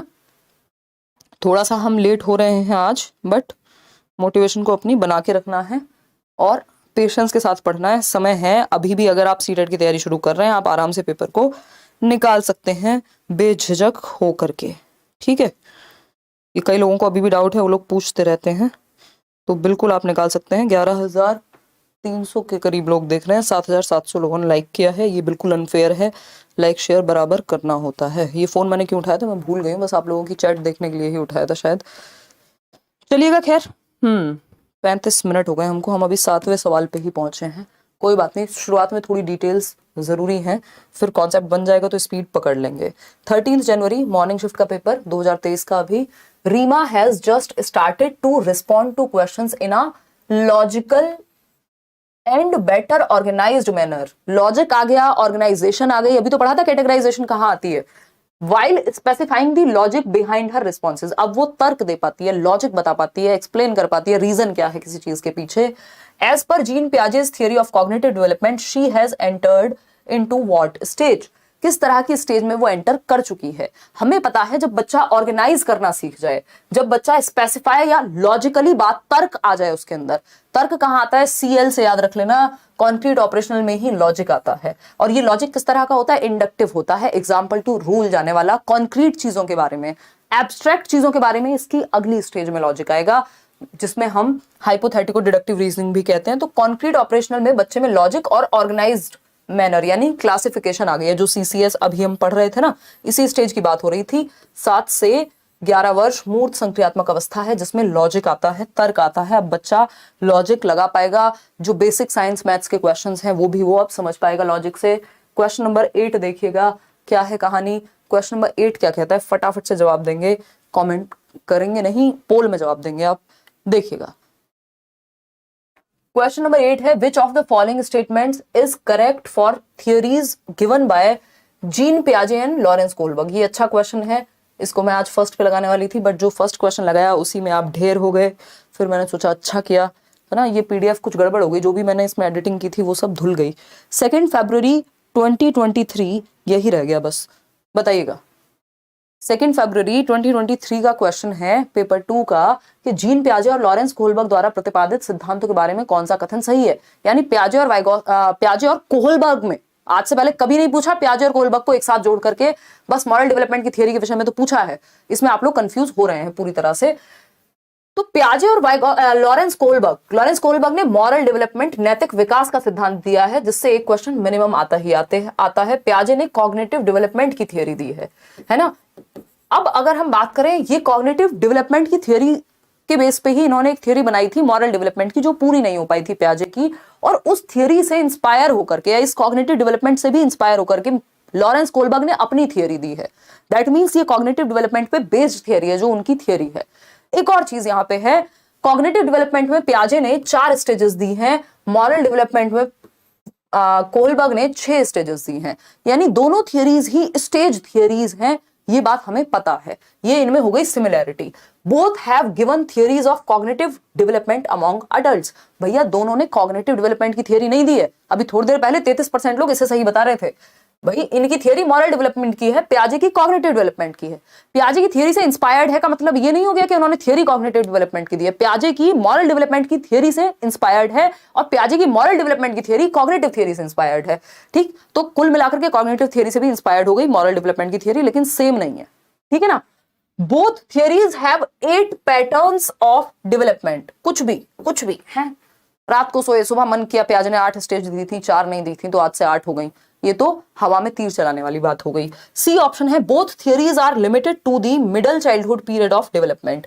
भैया मिडल चाइल्डहुड क्या, 6 से 11, 6 से 8 के बीच में वैसे मिडिल चाइल्डहुड कहते हैं, बट कई जगह पे आपको ऑप्शन में जो लेटर चाइल्डहुड वाली एज है वही लगभग एज, क्योंकि मिडिल चाइल्डहुड में से लेटर चाइल्डहुड, उत्तर बाल्यावस्था में से ही 6 से 12 वर्ष में से ही तोड़ के इन्होंने मिडिल चाइल्डहुड बनाया हुआ है। तो कई बार मिडिल चाइल्डहुड लिखा हो तो समझ जाना वही 6 से 11, 6 से 8, 7 से 10 के बारे में ही बात हो रही होगी। तो क्या दोनों ने सिर्फ 11-12 साल तक के बच्चे के लिए थियरी दी है? भैया उसके बाद एडोलेसेंस की बात कोलबर्ग की थियरी में भी हुई है, पियाजे की थियरी 15 साल तक, 11 एंड अबव के लिए है, तो कैसे कहते हैं कि सिर्फ चाइल्डहुड तक है? ये बात भी गलत हो गई। Both theories are stage theories, ये बात एकदम सही है। और इससे एक और बात सिद्ध होती है कि दोनों मानते होंगे कि डेवलपमेंट डिसकंटिन्यूअस है। क्यों? क्योंकि मैंने ये डिसकंटिन्यूटी वाले में भी बताया था कि पियाजे हुए, कोहलबर्ग हुए, या फिर और कौन है जिसने स्टेज की बात की है, फटाफट से याद दिलाओ मुझे, आपके सिलेबस वाली। वैसे तो बहुत सारे लोग हैं, एरिक्सन, सिगमंड फ्रॉइड, ये भी सब स्टेज थियरिस्ट हैं। तो जो भी स्टेज में बांटेगा डेवलपमेंट को वो डिसकंटिन्यूअस कहेगा कहीं ना कहीं। ये बात हम इनडायरेक्टली समझ सकते हैं। पियाजे तो डायरेक्टली ही कह रहे हैं कि डिसकंटिन्यूअस है। तो डिसकंटिन्यूअस यानी अनिरंतर हुआ विकास, क्योंकि दोनों स्टेज में तोड़ के बांट रहे हैं कि इस उम्र से इस उम्र तक इतना होगा, फिर इतना होगा, फिर इतना होगा। कॉन्टिन्यूअस तो वाइगॉस्की कहते हैं। तो ये दोनों ही बातें क्लियर हो जाती हैं कि दोनों ने स्टेज थियरी दी है और डिसकंटिन्यूअस कहीं ना कहीं विकास को ये कह रहे हैं। आगे बढ़ते हैं, क्वेश्चन नंबर 9 देखिएगा, क्या कहता है क्वेश्चन नंबर 9, समझिए, जवाब दीजिए। अकॉर्डिंग टू जीन पियाजे, when a child is shown a toy, एक बच्चे को दिखाया गया एक खिलौना, and then it is hidden, और फिर इसको छिपा लिया गया। बच्चे को दिखाया खिलौना और फिर छिपा लिया गया, क्या है ये? इंस्टेड ऑफ फॉरगेटिंग, बच्चा अब भूला नहीं है, about it the child tries to find that toy. अब वो भूल नहीं गया कि अरे पता नहीं कहीं चला गया होगा, अब वो ढूंढ रहा है। अब वो आपके आसपास देखेगा कि कहीं छिपा तो नहीं लिया, कुछ और तो नहीं किया, क्योंकि उसको पता है ये एग्जिस्ट तो करता है, मेरी आंखों के सामने नहीं है बस। ये किस स्टेज का कैरेक्टरिस्टिक है? At dash stage this characteristic is found in the child and it is called what? इसको क्या कहते हैं? इसको कहते हैं ऑब्जेक्ट परमानेंस। इतना हमें पता है कि ये ऑब्जेक्ट परमानेंस है, कि बच्चे को ये समझ आ गया कि अब ऑब्जेक्ट परमानेंट हो गया है, वस्तु स्थायी हो गई है। ऑब्जेक्ट परमानेंस यानी वस्तु स्थायी होती है, मेरी आंखों के सामने ना होने से कोई चीज खत्म नहीं हो जाती, वो अभी भी एग्जिस्ट करती है। Out of sight out of mind नहीं होता है ना, कि आपकी गर्लफ्रेंड जब तक आपको दिख रही है, एक शहर में है आप दोनों, तो सब सही है। जिस दिन आउट ऑफ साइट हुए, यानी आंखों से दूर, दिल से, दिमाग से, सबसे दूर, आउट ऑफ माइंड, वो वाला सीन नहीं है, क्योंकि बच्चे नहीं है आप छोटे। अगर छोटे बच्चे हैं तो ऐसा हो जाएगा कि आप किसी और को देखते हैं, भाई वो तो चली गई किसी और शहर, ठीक। तो ऑब्जेक्ट परमानेंस क्या है कि आपको ही समझ आ जाता है ऑब्जेक्ट परमानेंट है। ये माउस अगर मैंने छिपा लिया, पीछे पॉकेट में डाल लिया, इसका मतलब ये नहीं है कि अब ये माउस एग्जिस्ट नहीं करता, कहीं तो होगा भाई। तो यही बात बच्चे को समझ में आने लगती है, जबकि शुरुआत में वो ज्यादा ढूंढता नहीं है। आप वो किसी चीज से खेल रहा था, आपने लेके रख लिया, अब वो थोड़ी बहुत देर देखेगा इधर उधर, थोड़ा बहुत रो भी लेगा, बट जरूरी नहीं है कि उसको ये याद रहे। रोना भी बहुत बाल की स्टेज है जब ऑब्जेक्ट पर, क्योंकि मेमोरी उतनी डेवलप नहीं हुई। किस वजह से हो रहा है ये सब? मेमोरी की वजह से। क्योंकि अगर स्मृति ही नहीं होगी, नॉट स्मृति ईरानी, स्मृति आपकी याद रखने वाली स्मृति, अगर मेरे दिमाग में ये ज्यादा देर तक रह ही नहीं पाया कि माउस एग्जिस्ट करता है या वो लड़की एग्जिस्ट करती थी जिसके साथ थे, तो खत्म कहानी, ऑब्जेक्ट परमानेंट है ही नहीं।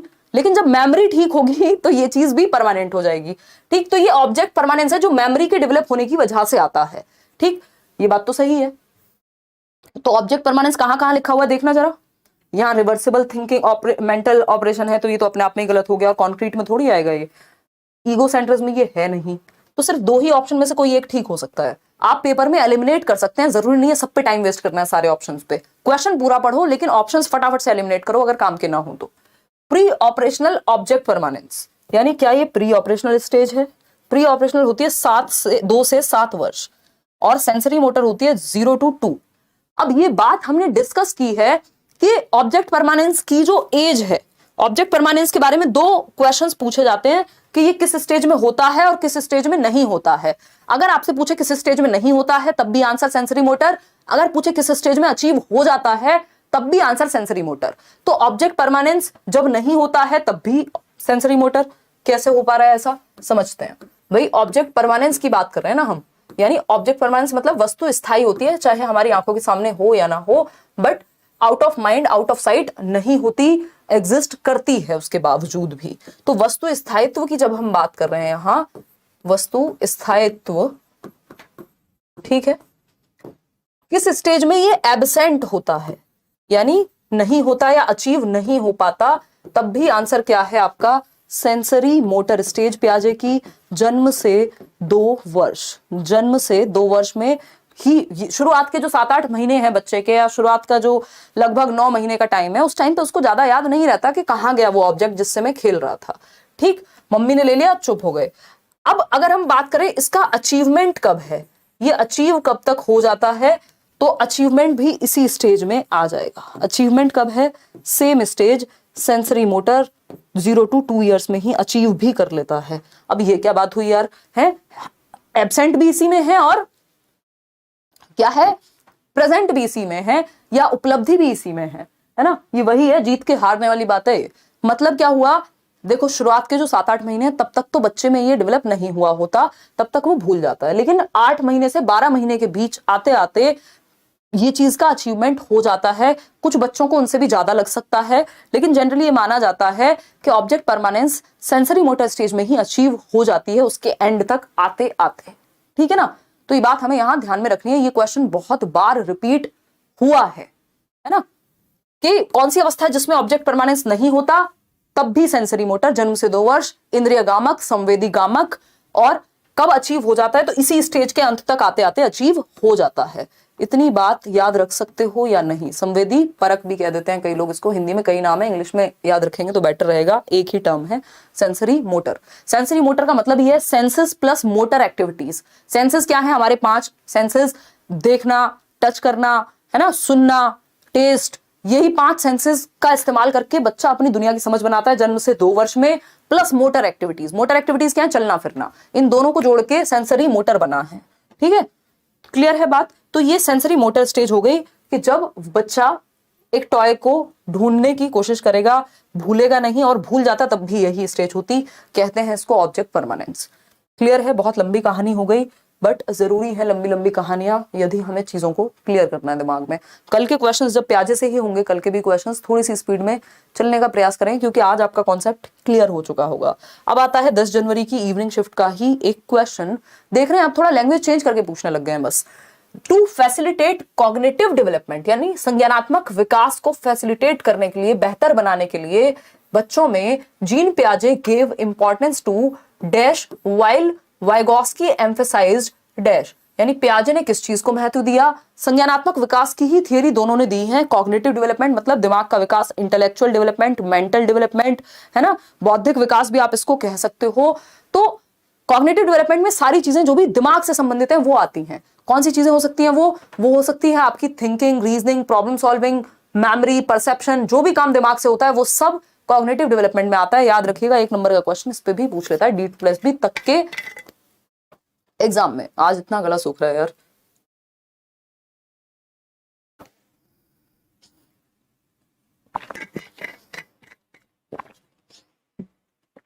चलें आगे बढ़े, देखिएगा फटाफट से। 80% लोग ए ऑप्शन कह रहे हैं, इसका मतलब समझ ही गए हैं अब आप। बहुत बढ़िया, देखिएगा अभी हमने बात की थी, कह रहे हैं पियाजे गेव इंपॉर्टेंस। पियाजे ने किस चीज को इंपॉर्टेंस दी, रिवॉर्ड्स को नहीं, ये तो बिहेवियरिस्ट लोग देते हैं ना। तो पियाजे पनिशमेंट और रिवॉर्ड की बात करते हैं ना, वाइगॉस्की करते हैं। तो ये दोनों ही, क्योंकि कंस्ट्रक्टिविस्ट लोग हैं, रचनावादी लोग हैं। रचनावाद क्या है, एक स्कूल ऑफ थॉट है जिसको दोनों मानते हैं। वाइगॉस्की सोशियो कंस्ट्रक्टिविस्ट हैं, पियाजे रेडिकल हैं, उसको भी अभी समझेंगे। देखिए हमें पता है 4 फैक्टर्स में लैंग्वेज नहीं थी, तो जीन पियाजे गेव इंपॉर्टेंस टू एक्टिविटी, यानी उन्होंने क्रियात्मक होने को बच्चे के महत्व दिया है, वाइल वाइगॉस्की ने लैंग्वेज को महत्व दिया है। अब ऐसा नहीं है पियाजे की दुश्मनी है लैंग्वेज से, लेकिन वाइगॉस्की के कंपैरिजन में महत्व उतना नहीं दिया है, क्योंकि आपको पता है वाइगॉस्की तो 3 फंडे कहते हैं सिंपल, SCL, सोसाइटी, कल्चर और लैंग्वेज, यानी समाज, संस्कृति और भाषा। ये 3 टूल्स हैं जिससे बच्चे का संज्ञानात्मक विकास होता है। क्लियर है बात, कोई दिक्कत, कोई परेशानी है ना, पता भी नहीं चलता कि वो विजिबल है या नहीं। ऐसे में मेरे डाउट्स कैसे क्लियर होंगे। काजल की समस्या बिल्कुल जायज है। काजल, इस पर चर्चा हम कल ही करेंगे सेशन में, अभी इंटरप्ट नहीं करते हैं इस सेशन को, या एंड में करेंगे, है ना। वैसे ही समझने वाली बात है, कई हजार लोगों में सभी के डाउट्स, है ना, आप अगर शांति से पढ़ रहे हैं तो डाउट्स बहुत सारे वैसे भी क्लियर हो जाएंगे। हो सकता है आपका क्वेश्चन कोई और पूछ ले, उसका क्वेश्चन दिख जाए, है ना। देखिए यही ऑनलाइन ऑफलाइन का अंतर होता है। तो क्लियर हो गई ये बात। रिवॉर्ड पनिशमेंट दोनों ही नहीं मानते। एक्टिविटी और लैंग्वेज में आपको कंफ्यूज इसलिए नहीं होना क्योंकि अगर आपने प्याजे में लैंग्वेज लिख दिया तो वाइगॉस्की में एक्टिविटी लिखेंगे, जबकि प्याजे एक्टिविटी पे ज्यादा जोर देते हैं। इसीलिए इस एक्टिविटी पे ज्यादा जोर देने की वजह से इनको रेडिकल कंस्ट्रक्टिविस्ट कह रहे हैं। रेडिकल का मतलब क्या है? ये कंस्ट्रक्शन ऑफ नॉलेज बच्चा इंडिपेंडेंटली करेगा, इस बात पे बेहद जोर देते हैं। कौन? प्याजे। इसीलिए रेडिकल कंस्ट्रक्टिविस्ट हैं। वाइगॉस्की सबसे ज्यादा जोर समाज में एक्टिविटी, समाज में इंटरेक्ट करके बच्चा ज्ञान को सीखेगा, और समाज में इंटरेक्ट बिना भाषा के संभव नहीं है। ठीक है, तो ये एक बेसिक बात हो गई। आंसर इसका आपने एकदम सही दिया। उत्तर है इसका ए के जीन प्याजे एक्टिविटी को और वाइगॉस्की लैंग्वेज को। अभी नेक्स्ट क्वेश्चन से पे चलने से पहले 1 मिनट लेंगे, पोल मत देना अभी। ये दोनों बातें मैं एक बार लिख देती हूं, आएंगे जीन प्याजे पे ही, बट ये बात आप लिख लो कहीं पे। वैसे तो पता होगा कई लोगों को, बट जो लोग नई तैयारी कर रहे हैं, देखिए कंस्ट्रक्टिविज्म अभी आगे क्वेश्चन भी आएगा, चलो तभी कराऊंगी, आप देखो इसको। अगर हम बात करते हैं क्वेश्चन नंबर 11 की, according to Jean Piaget's theory of cognitive development, at which stage do children begin to think through operations logically. Operation का मतलब क्या है? यहाँ लॉजिक से ही है, एक्टिविटीज से है, ठीक है ना।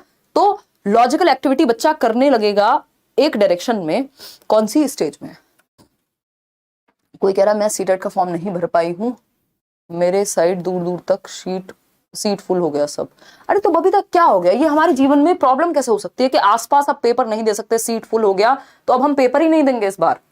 भैया अगर आपके लिए करियर जरूरी है तो आप दूर जाके भी दोगे पेपर, किसी को ले जाना साथ, अकेले जाके देखो दुनिया में, है ना। कोई थोड़ा समझदारी से जाना, कोई तो गया होगा आसपास से कभी, उसको ले जाना साथ में।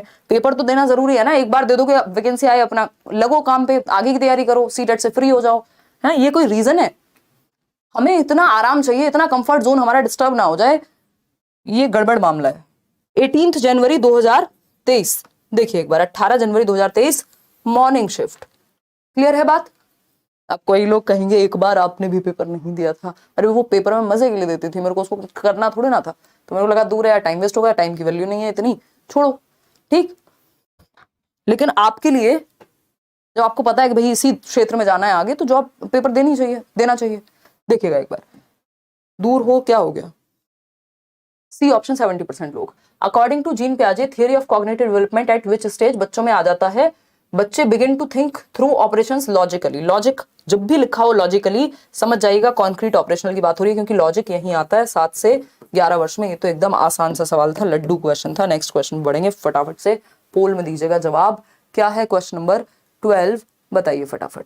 क्वेश्चन नंबर 12 है, 18 जनवरी का ही मॉर्निंग का पेपर है, पेपर 1 है। जीन प्याजे's थियरी, एज पर Jean Piaget's theory the process of adaptation, यानी प्याजे के सिद्धांत के अनुसार जो अनुकूलन की प्रक्रिया है, बहुत स्लो साबुन है, अनुकूलन की प्रक्रिया है, उसमें क्या शामिल होता है, यानी अडेप्ट कैसे करते हैं हम। जो मैंने शुरुआत में आपको कहानी बताई थी अडेप्टेशन की, अडेप्ट कैसे कर पाते हैं हम प्याजे के अनुसार, ये पूछा है। एसिमुलेट करके, सिर्फ ऐड करके, चीजों को दिमाग में समाहित करके, उनको आत्मसात करके, मैंने सीखा पिंक कलर और मैंने ऐड कर लिया दिमाग में पिंक कलर, एसिमुलेशन हो गया, वाओ अब बस खत्म, अडेप्ट कर लूंगी मैं दुनिया में। नहीं, जो दिमाग में है सिर्फ उससे नहीं, प्रीवियस नॉलेज से नहीं, कुछ नया भी तो चेंज भी तो करना पड़ेगा उस नॉलेज को। उस चेंज करने को कहते हैं एकोमोडेशन। तो सिर्फ एकोमोडेशन से भी काम नहीं चलेगा, कुछ ऐड भी करना पड़ेगा, कुछ चेंज भी करना पड़ेगा। मैंने आपको बताया था अडेप्टेशन की प्रोसेस में 2 चीजें हैं, बताया था ना अभी थोड़ी देर पहले ही। एक है एसिमुलेशन, दूसरा है एकोमोडेशन। तो बोथ एसिमुलेशन एंड एकोमोडेशन से अडेप्टेशन आता है। नीदर एसिमुलेशन और एकोमोडेशन का मतलब हो गया दोनों में से कोई नहीं, जो कि गलत है। अनुकूलन की प्रक्रिया में समावेशन एवं समायोजन दोनों शामिल है। 90% लोग इसका उत्तर दे पा रहे हैं। वो 10% लोग कौन सी दुनिया से, कौन से प्लेनेट से आए हैं जो इतने आसान क्वेश्चन को गलत कर रहे हैं भाई। क्वेश्चन नंबर 13 देखिएगा, जवाब दीजिए। ये है 13 जनवरी पेपर 2।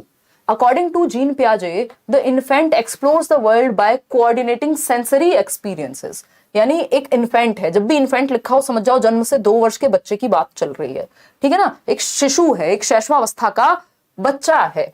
शारीरिक क्रियाओं के साथ, यानी सेंसरी एक्सपीरियंसेस को कोऑर्डिनेट करता है किसके साथ? With physical actions. इसका जवाब मैंने अभी आपको 2 मिनट पहले दिया था।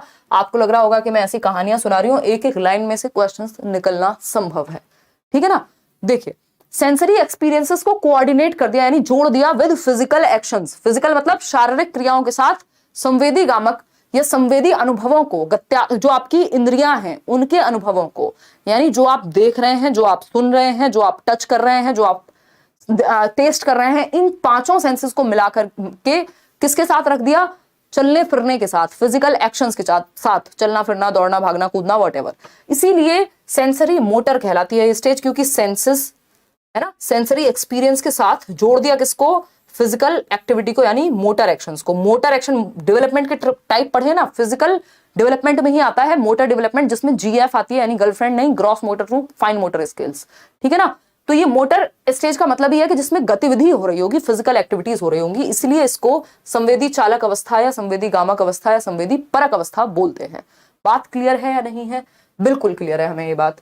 चलिए इसी बात पे आगे बढ़ते हैं नेक्स्ट क्वेश्चन पे। ऐसा नहीं है बाकी स्टेजेस में ये नहीं होगा, ये कैरेक्टरिस्टिक विशेषता किस स्टेज की है? इसी स्टेज की है। क्वेश्चन नंबर 14 देखिए और जवाब दीजिए। क्या कहता है क्वेश्चन नंबर 14? ये भी इवनिंग शिफ्ट का है, 3-3, 4-4 क्वेश्चन भी हैं एक एक शिफ्ट में पियाजे के। In Jean Piaget's theory, a child who perceives a car to be alive because it moves is demonstrating। अभी एग्जांपल दिया था ना कि मैं अगर इस टेबल को टच करूं और मेरे को चोट लग गई, तो किसी ने कहा बच्चे जब बचपन में गिर जाते थे, है ना, तो वो रोने लगते थे, लेकिन माँ बाप क्या करते थे, उस वहां पे जो जमीन होती थी उसको कहते थे, अरे मेरे बच्चों को चींटी मर गई, ये कह देते थे चींटी मर गई। मतलब उसको लग रहा है कि निर्जीव चीज भी सजीव है, कोई बात नहीं, तेरे को नहीं लगी, चींटी को लगी है, ठीक है ना। तो अगर हम बात करते हैं, जब वो गुड्डे गुड़ियाओं से बात कर रहा है, उसको लग रहा है गुड्डे गुड़िया उसको जवाब देंगे, ठीक। तो ये क्या है? जब बच्चा, जीन पियाजे के सिद्धांत में एक बच्ची जो मानती है कि कार सजीव है, यानी कार से बात की जा सकती है, यानी कार में भी जान है, कार में भी जान है, मतलब वो कह रही है लिविंग थिंग है कार एक, जबकि आपको पता है निर्जीव है कार। तो वह क्या प्रदर्शित करती है? ये क्या डिमॉन्स्ट्रेट कर रहा है कि बच्चा अभी एनिमिस्टिक थिंकिंग करता है, एनिमिज्म में है ना। एनिमिस्टिक थिंकिंग कहते हैं इसको, जीववाद कहते हैं उसको। निर्जीव चीज भी सजीव नजर आती है जब वो अपने गुड्डे गुड़िया से बात करे, है ना, वो अपनी चीजों से बात करे, तो वो क्या मान रहा है बच्चा कि ये सजीव है, इसमें कुछ जान है। लिविंग और नॉन लिविंग के बीच का अंतर, वो उसको लग रहा है चंदा भी मामा है ना, ये सिंबॉलिक भी है और एनिमिस्टिक भी है। तो जीववादी सोच जो है आपकी, ये 2 से 7 वर्ष में होती है, प्री ऑपरेशनल स्टेज में, और इस स्टेज के अंत तक ये चली जाती है। इसमें भी 2 स्टेजेस है ना प्री ऑपरेशनल में, कल हम डिस्कस करेंगे। एक आपकी प्री इंट्यूटिव है, बाद में आपकी आती है सिंबॉलिक स्टेज। तो ये सिंबॉलिक स्टेज तक के अंत तक हालांकि चला जाता है, बट हम मानते हैं कि प्री ऑपरेशनल में होता है, ठीक। तो सेंट्रेशन एक लिमिटेशन है, सेंट्रेशन कि आपका पूरा ध्यान किसी भी चीज के एक ही एस्पेक्ट पे फोकस्ड है। यानी अगर आप इस पेन का कलर देख रहे हैं तो कलर ही देख रहे हैं, ये नहीं देख रहे किस चीज का बना है, इसकी शेप क्या है, इसका साइज क्या है। ये वही वाली बात है कि बच्चे को लगता है जिसकी हाइट ज्यादा है वो ही एज में भी ज्यादा बड़ा होगा, क्योंकि वो बाकी एस्पेक्ट नहीं देख पा रहा, ठीक है ना। इरिवर्सिबिलिटी यानी रिवर्स नहीं कर पा रहा थॉट को, ये तो कोई पॉइंट ही नहीं है। सीरिएशन, छोटे से बड़ा, ये सब अलग बातें हो गई, ठीक है ना। अब एक चीज यहां ध्यान रखनी है, ये सेंट्रेशन भी है, ये सेंट्रेशन है, इरिवर्सिबिलिटी है, एनिमिस्टिक थिंकिंग है। ये तीनों जो है प्री ऑपरेशनल में ही होते हैं, और ये तीनों प्रॉब्लम्स हैं, ये तीनों लिमिटेशंस हैं एक तरह से अगर देखा जाए। किसकी? ये सीमाएं हैं प्री ऑपरेशनल स्टेज की, पूर्व संक्रियात्मक अवस्था की। ये कोई विशेषताएं नहीं है, ये कोई पॉजिटिव्स नहीं है, इसी के अंदर प्री ऑपरेशनल में ये, लेकिन ये लिमिटेशन का काम करती हैं। सेंट्रेशन एक लिमिटेशन है कि बच्चे का पूरा ध्यान सेंटर्ड है एक थॉट पे, वो गड़बड़ है, ठीक है ना। वो क्या है? गड़बड़ है। पूरा ध्यान एक ही एस्पेक्ट पे अगर लगा हुआ है, बच्चे की सिर्फ हाइट ही हाइट देख रहे हैं, उसका दिमाग वो एज में क्या कौन सी भाषा बोलता है, मतलब किसी भी चीज के बाकी एस्पेक्ट्स को देखना ही ना, सिर्फ एक ही चीज को देखना है, या तो हाइट देख रहे हैं या कलर देख रहे हैं तो कलर पे ही फोकस है, बाकी पहलुओं को नहीं देख पाना। इसकी वजह से ईगोसेंट्रिक बना रहता है बच्चा, अहम केंद्रित बना रहता है। एनिमिस्टिक थिंकिंग है आपकी कि आप निर्जीव वस्तु को सजीव समझते हैं, तो ये भी तो प्रॉब्लम है ना आपके कॉग्निटिव डेवलपमेंट में कि आपकी बुद्धि का विकास अभी उतना नहीं हुआ है। इरिवर्सिबिलिटी, आप रिवर्स नहीं कर पाते, आपको घर से स्कूल ले जाएं, स्कूल से घर आने में समस्या होती है। वो जो माउंटेन वाला एग्जांपल दिखाया था उस दिन, कि बच्चे को उससे पूछा जाए सबसे बड़ा माउंटेन कौन सा है, जो उसके सबसे पास है वो उसी को कहेगा, है ना। वो दूसरे के पक्ष से अगर पूछा जाए कि आपकी पर्सपेक्टिव से, या उसका भाई बहन उधर बैठा है मान लीजिए, तो वो इमेजिन करके नहीं बता पाएगा, यानी अपने थॉट को रिवर्स नहीं कर पाएगा। बर्फ पानी बन सकती है और पानी बर्फ बन सकता है, ये वो रिवर्स नहीं कर पाता है ना। मतलब कि आइस जो है वो वाटर में कन्वर्ट हो सकती है और वाटर जो है फ्रीज होकर के आइस में कन्वर्ट हो सकता है, रिवर्स नहीं कर पाता थॉट। ये लिमिटेशन है, ये प्रॉब्लम है, ये सीमाएं हैं, तीनों ही चीजें पूर्व संक्रियात्मक अवस्था की सीमाएं हैं। तो अगली बार आपसे पूछे लिमिटेशंस कौन सी हैं, ये सब ठीक। सीरिएशन तो गुण है, सीरिएशन तो कैरेक्टरिस्टिक है, और कौन सी स्टेज का, कॉन्क्रीट ऑपरेशनल का, सीसीएस। ये चीजें बार बार रिवाइज करनी पड़ेंगी। पियाजे में बहुत सारे कॉन्सेप्ट्स हैं, हालांकि मैंने बहुत सारे फंडे जो है आपको बताए हुए हैं, जिससे आपको ये चीजें याद रह सकती हैं, आप कंफ्यूज नहीं होंगे, क्योंकि ये समझने के साथ साथ मेमोरी में रिटेन भी करनी है दिमाग में अपने। 10th जनवरी मॉर्निंग शिफ्ट पेपर 1 देखिए।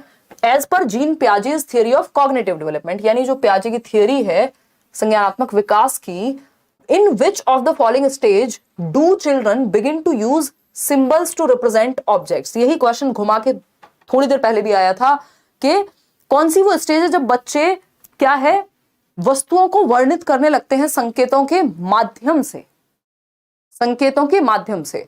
आप जा रहे हैं, आप पेरेंट हैं बच्चे के, आप बच्चे के दोस्त हो सकते हैं, है ना, और 2 से 7 वर्ष का उम्र का 2 से 7 वर्ष की उम्र का बच्चा है, और वो बैठ के कुछ काम कर रहा है, पहली कक्षा में है या दूसरी कक्षा में है 7 वर्ष की उम्र में, अब 2nd क्लास का बच्चा है और वो कुछ काम कर रहा है, और आप जा रहे हैं कहीं, अब वो अपनी ड्राइंग में बिजी है मान लीजिए, तो आप उसके पिताजी हैं, माताजी हैं, भाई बहन हैं, आप उसको कह रहे हैं यार मैं जा रहा हूं, तो वो बैठे बैठे वहीं से कहेगा हाँ बाय।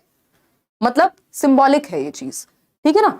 वो जो डॉक्टर खेलने का एग्जाम्पल था आपका, जो हैरी पॉटर का झाड़ू को एक सिंबल की तरह यूज करना, जो शकलक बुम बुम में वो जो पेंसिल से ड्राइंग बना के कुछ भी मंगा लेता था, ये सब सिंबॉलिक थॉट्स ही हैं।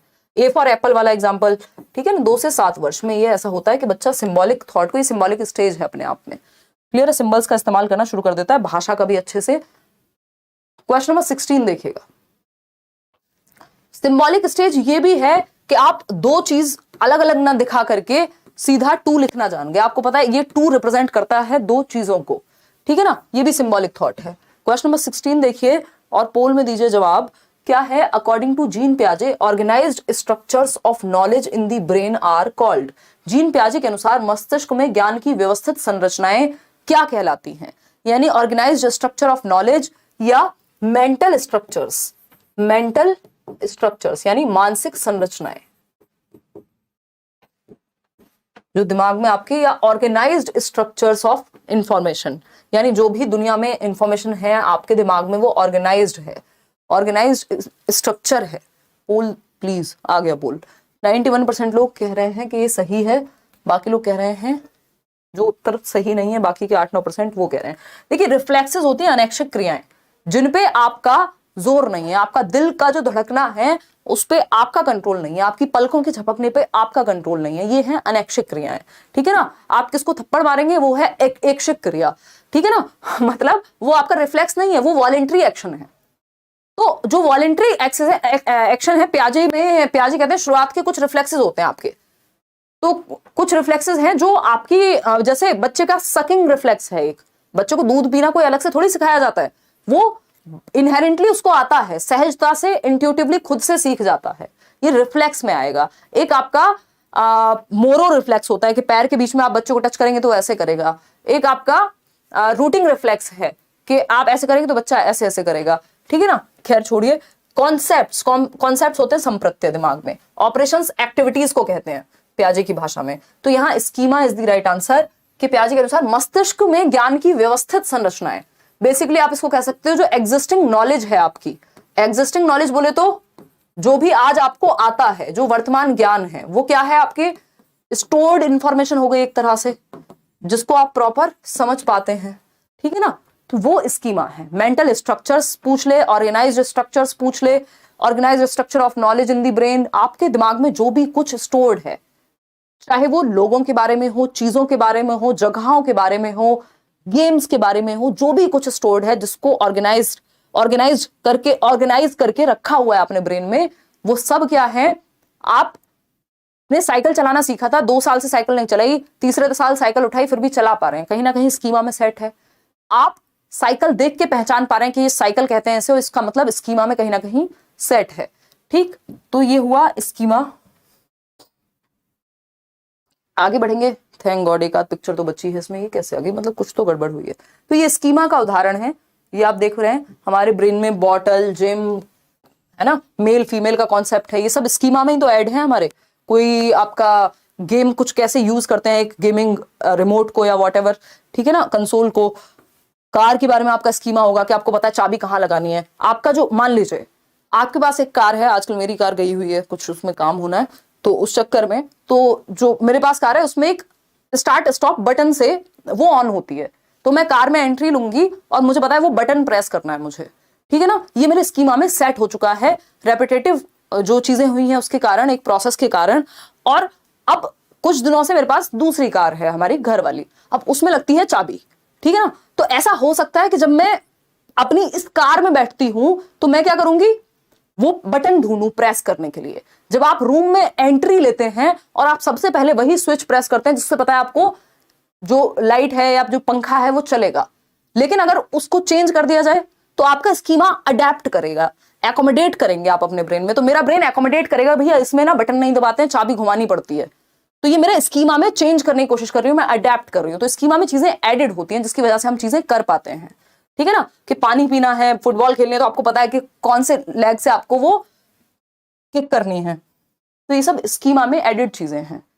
खैर आगे बढ़ते हैं। तो organise structures of information schema कहलाते हैं। 3 क्वेश्चन और हैं आज। हम सिर्फ कितने क्वेश्चन करेंगे, 20 ही करेंगे, क्योंकि प्याजे के क्वेश्चंस में टाइम लगता है। इसका नेक्स्ट पार्ट कल करेंगे हम, और कल पूरी पूरी कोशिश है कि हम 9 बजे शुरू कर दें क्लास, ठीक है जी। हाँ बताइए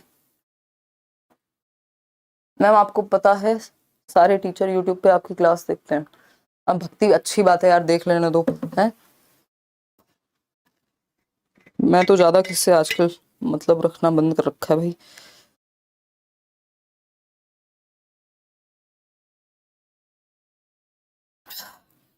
देखते भी होंगे, क्रिटिसाइज भी करते होंगे। क्रिटिसाइज क्या, ट्रॉल कहते हैं उसे। और कुछ लोग होंगे जो अप्रिशिएट भी करते होंगे, उसकी संख्या कम है क्योंकि it's too difficult to appreciate someone. चाहे आप कॉपी कर लें, कुछ भी कर लें, है ना। देखिए खैर ये सब बातें होती रहनी चाहिए, थोड़ा बहुत हंसी मजाक या फालतू बातें भी कभी कभी कर लेनी चाहिए। क्वेश्चन नंबर 17 देखिए। In Jean Piaget's theory dash refer to the organized systems of actions and thoughts that allow individuals to mentally represent or think about the objects and events in their worlds। मतलब gene पियाजे के सिद्धांत में क्रियाओं और विचारों की संगठित प्रणाली यानी organised systems of actions and thoughts के एक वे में हम सोचते हैं, एक वे में हम कोई काम करते हैं, ठीक है ना। That allow individuals to mentally represent और थिंक अबाउट दी ऑब्जेक्ट्स, यानी कि हम किसी ऑब्जेक्ट के बारे में एक पर्टिकुलर तरीके से सोचते हैं। ये सब क्या है, ये तरीका क्या है, बताइएगा। प्याजे चचा का चैप्टर बहुत कंफ्यूज करता है। बबीता एक तो पुराना सेशन देख लेना यूट्यूब पे, और दूसरा आपकी टाइमिंग चेंज क्यों होती रहती है। बात तो सही कह रहे हो श्वेता, कोशिश करेंगे यार 9 बजे ही फिक्स कर दें, ठीक है। D option, D option, D option, ठीक है। देखते हैं, अभी यही तो समझा था हमने। ये एडवांस ऑर्गेनाइजर्स की बात स्किनर करते हैं, है ना, ये बिहेवियरिज्म का थॉट है, कोड्स टूल्स नहीं। हम प्याजे की बात कर रहे हैं तो प्याजे की भाषा में इस चीज को स्कीमा कहते हैं, बाकी लोगों की भाषा में बाकी चीजें भी कही जा सकती हैं, ठीक है। क्वेश्चन नंबर 18 देखिएगा एक बार, क्या है क्वेश्चन नंबर 18, फटाफट से बताइएगा। According to Jean Piaget's theory of cognitive development, प्याजे के संज्ञानात्मक विकास के सिद्धांत के अनुसार at which stage do most children particularly face difficulty in understanding the point of view of another person, बताइएगा। लैंग्वेज चेंज हो जाएगी सीटेट में, नहीं है इससे ज्यादा चेंज क्या ही करेगा। हर तरह के क्वेश्चन तो आप कर जाएंगे, फिर क्या ही चेंज कर लेंगे ये लोग, है ना। 9:30 ही सही है टाइम यार। बबीता मैं कोशिश करूंगी 9 ही रखूं, कई लोगों को सोना होता है, समझ पा रहे हो ना। हाँ बहुत बढ़िया मैम, क्वेश्चन देने के बाद टाइम भी दिया करो 1 साल का। मैम एस्पायरिंग टीचर वाले ने आपके बेटा जी के नोट्स कॉपी करके उनको पेड करके बेच रहे हैं। अरे यार मुझे तो पता भी नहीं है एग्जिस्ट भी करते हैं। कोई बात नहीं, इन सब बातों को छोड़ो यार। अभी रैंडमली कोई कमेंट दिख जाता है, नहीं तो मैं ये कमेंट भी छोड़ ही दूं, है ना। अब मैं इतनी थक चुकी हूँ कि मैं फिल्टर नहीं कर पा रही हूँ कमेंट, जो नजर आ जा रहा है वो मैं पढ़ दे रही हूँ, है ना। कोई बात नहीं, हम लोग बहुत समय से सीटेट एस्टेब्लिश किया हमने ऑनलाइन में, सीटेट की बातें नहीं होती थी तब से सीटेट पढ़ा रहे हैं और पढ़ रहे हैं मैं और आप मिल करके, ठीक है ना। तो ये बहुत ऑब्वियस है कि लोग इंस्पायर हों, बट इस तरह की चीजें तो एक्सेप्टेबल नहीं है, मतलब ये सब नहीं करना चाहिए। 24 जनवरी 2023 का ये पेपर है, पेपर 1। बताइएगा बी ऑप्शन। कह रहे हैं ज्यादातर लोग, 61% लोग समझते हैं। कॉग्निटिव डेवलपमेंट की थियरी में विच stage do most children particularly face difficulty in understanding the point of view of another person, यानी दूसरे के परिपेक्ष को समझने में कठिनाई होती है, दूसरे के दृष्टिकोण को समझने में कठिनाई होती है। किस स्टेज में? अभी कुछ ही दिन पहले तो हम बात कर रहे थे किसी एक सेशन में कि भैया ये स्टेज जो है ये होती है ईगो सेंट्रिक है, बच्चा दूसरे के पर्सपेक्टिव को, दूसरे के दृष्टिकोण को समझ पाना उसके लिए लगभग असंभव है। पिताजी ऑफिस से आए हैं, ऑफिस में डांट खा के आए हो, नौकरी चली गई हो, उसको आज इस बात पे गुस्सा है कि उसके लिए चॉकलेट नहीं लाए, उसने कहा था चॉकलेट लेके आना। उसको डोरेमोन पसंद है और आपने कह दिया डोरेमोन तो पागल बच्चा है, रोना शुरू कर देगा, लड़ाई कर देगा, है ना। इसका मतलब वो दूसरे का पक्ष नहीं समझ पा रहा, वो सोचता है जो चीज मेरी फेवरेट है वो सबकी फेवरेट है, जिस चीज को मैं पसंद नहीं करता उसको कोई पसंद नहीं करेगा। ठीक है जी, बहुत बढ़िया रजनी शर्मा जी। बताइए बी ऑप्शन, प्री ऑपरेशनल, बिल्कुल सही है। यही तो ईगो सेंट्रिज्म की उम्र है ना। ईगो सेंट्रिज्म या अहम केंद्रता, यानी खुद को सेंटर में रख के देखता है, वो दुनिया का सेंटर खुद को समझता है। 2 से 7 वर्ष की उम्र है। पोस्ट कन्वेंशनल ये क्या है? ये तो कोहलबर्ग की एजेस हो गई। कॉन्क्रीट ऑपरेशनल में तो उसमें क्या आ गया, लॉजिक आ गया, तो अब ऐसा नहीं है कि वो नहीं समझेगा। फॉर्मल ऑपरेशनल तो और आगे की बात हो गई। तो आगे बढ़ेंगे नेक्स्ट क्वेश्चन पे, क्वेश्चन नंबर 19। देखिएगा क्वेश्चन नंबर 19 क्या कहता है, बताइएगा। बताइए, डलवा देंगे अभिषेक, डोंट वरी। आपकी क्लास की टाइमिंग क्या है? करियर बैच कौन सा है उस पर निर्भर करेगा। सीटेट में कुछ एक्स्ट्रा क्लासेस भी चल रही हैं आजकल हालांकि, नहीं तो MWF में 6 से 7, सीटेट में बाकी में 7 बजे मंडे टू फ्राइडे। देखिए अगर हम बात करें question number 19, which of the following is a characteristic of constructivist teacher, यानी रचनावादी शिक्षक की विशेषता क्या होगी। रचनावादी, अभी इसी का हम इंतजार कर रहे थे कि हम पढ़ें रचनावाद क्या होता है। हालांकि आप कोशिश कीजिए जवाब देने की, सही दे रहे हैं ज्यादातर लोग। देखिए कंस्ट्रक्टिविस्ट लिखा है, कंस्ट्रक्टिविस्ट, कंस्ट्रक्टिविज्म ये वर्ड ही बने कंस्ट्रक्शन से। कंस्ट्रक्शन वो नहीं जो आपके घर के बराबर में बिल्डिंग हो रही है, वो भी कंस्ट्रक्शन है एक तरह का, बट यहाँ नॉलेज के कंस्ट्रक्शन के पर्सपेक्टिव में बात हो रही है कि ज्ञान का सृजन कैसे किया जाए, नॉलेज को कैसे कंस्ट्रक्ट किया जाए। तो कंस्ट्रक्टिविस्ट लोग कहते हैं नॉलेज को कंस्ट्रक्ट किया जाता है एक्टिवली इन्वॉल्व होकर के, सक्रिय भागीदारी के साथ बच्चे की, यानी चाइल्ड सेंटर्ड अप्रोच है ये। अगर हम बात करें तो ये जो कंस्ट्रक्टिविस्ट टीचर है, जो रचनावादी टीचर है, वो चाहेगा कि बच्चे नॉलेज को कंस्ट्रक्ट करें, है ना। तो building lessons around very abstract ideas. Abstract ideas होते हैं अमूर्त। अगर एब्स्ट्रैक्ट चीजों के अराउंड आप लेसन प्लानिंग करने लग जाएंगे तो बच्चे को कैसे समझ में आएगा, है ना। फिर तो आप अमूर्त चीजों पे बात कर रहे हैं। और जो बच्चे को जबकि आपको कॉन्क्रीट टू एब्स्ट्रैक्ट लेके जाना होता है, सिंपल टू कॉम्प्लेक्स लेके जाना होता है, सरल से सोना सरल से जटिल की ओर लेके जाते हैं बच्चे को, उसको जटिल से सरल नहीं लाते। और एब्स्ट्रैक्ट थॉट जो है, अमूर्त विचार कॉम्प्लेक्स चीज है, जटिल है, ये पहले सरल चीज कराएंगे। सरल क्या है? कॉन्क्रीट। कॉन्क्रीट क्या है? जिसको टच और फील किया जा सके। भाई मैं आइडियाज की बात तब करूं, पहले मुझे टच फील करके पता तो लग जाए, तभी तो हम चार्ट्स का इस्तेमाल करते हैं क्लासरूम में। क्यों? क्योंकि हमें पता है कि बच्चे को अगर कुछ दिखा दिया, एक पिक्चर दिखा दी, जैसे मैंने अभी आपको पिक्चर दिखाई, तो स्कीमा की अगर पिक्चर दिखा दूं तो जल्दी से समझ में आ जाएगा। हालांकि आप अभी उस लेवल पे हैं कि भाषा के थ्रू भी एब्स्ट्रैक्ट फॉर्म में समझ जाएंगे। Posing a lot of problems to be solved independently, यानी अकेले हल करने के लिए, स्वयं से हल करने के लिए बहुत सारी समस्याएं देना। जिसमें बच्चा एक्टिव है वो कंस्ट्रक्टिविज्म है। सबसे ज्यादा एक्टिव कहां होगा कि आपने उसको एब्स्ट्रैक्ट चीजों के अराउंड लेसन बिल्ड करने को दे दिया। Assessing learning based on mid term exams, exams पे नहीं, कंस्ट्रक्शन पे, बच्चे की एक्टिविटी पे बेस्ड होगा। Conducting activities that challenge students assumptions, यानी ऐसी गतिविधियां जो बच्चे ने जो अज्यूम किया हुआ है उसको चैलेंज करती हैं। देखिए चैलेंज करने से ज्यादा एक्टिवली नॉलेज को कंस्ट्रक्ट करने के बारे में है, प्रॉब्लम सॉल्विंग के बारे में है।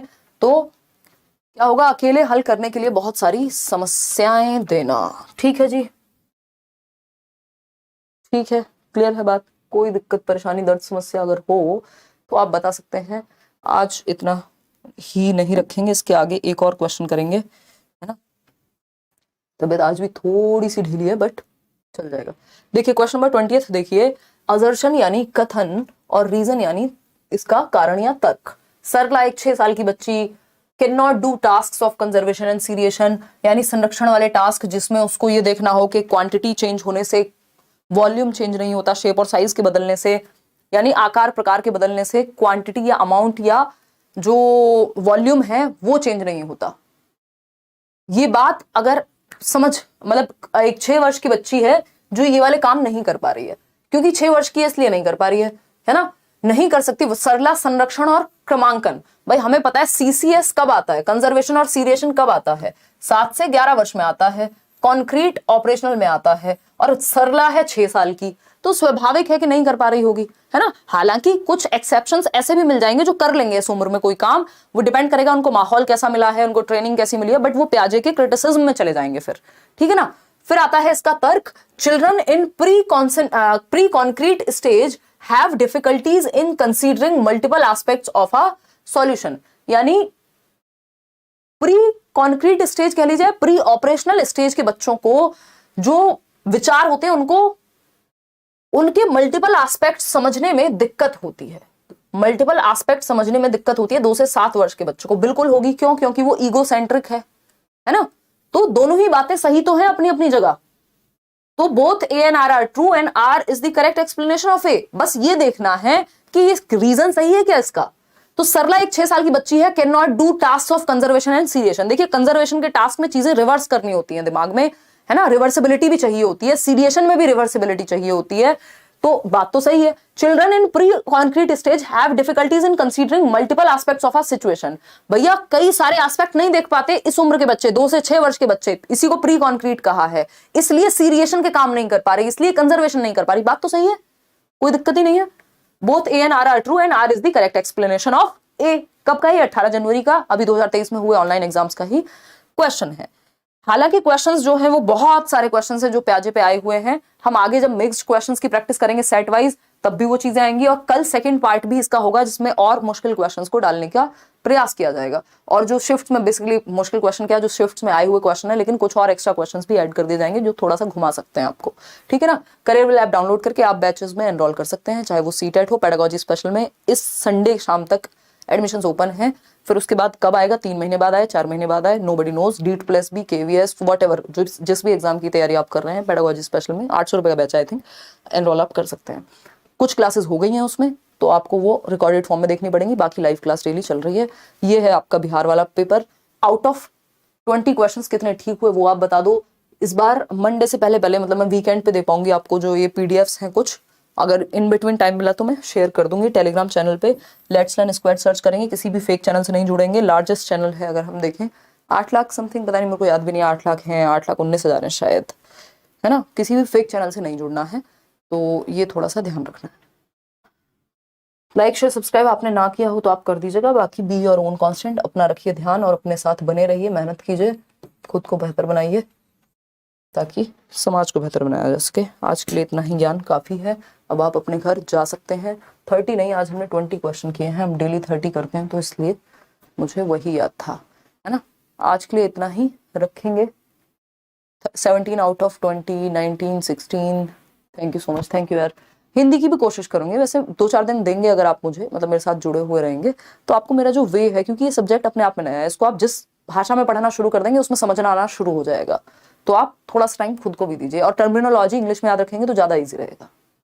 मैं नया स्टूडेंट हूँ, मुझे दिसंबर में सीटेट एग्जाम देना चाहता हूँ, तैयारी कैसे करूँ, बिहार से हूँ। आपको अभी मैंने कुछ दिन पहले एक वीडियो बनाया था how to crack CTET for free, वो देख लीजिए। कुछ मैराथन सेशंस हैं वो देख लीजिए, और जो ये डेली सेशंस चल रहे हैं इनको अटेंड कर लीजिए। तब तक तो आप 6 बार पेपर क्लियर कर देंगे, इतना समय है अभी, ठीक है ना। चलिए फिर आज के लिए इतना ही रखते हैं। आपका स्कीमा में 30 सेट हो गया है, बिल्कुल। अनुरमा बहुत ही बढ़िया, मैं आपके लिए क्लैपिंग कर देती हूँ कि आपको ये चीज़ याद है। ये बिल्कुल स्कीमा का ही खेल है, जो मेरा मेंटल स्ट्रक्चर है, जो मेरी मेंटल रिप्रेजेंटेशन है मेरे ब्रेन में, जो एग्जिस्टिंग नॉलेज है वो ये है कि भैया 30 ही क्वेश्चंस में डेली कराती हूँ, मैंने 30 ही लिख दिया।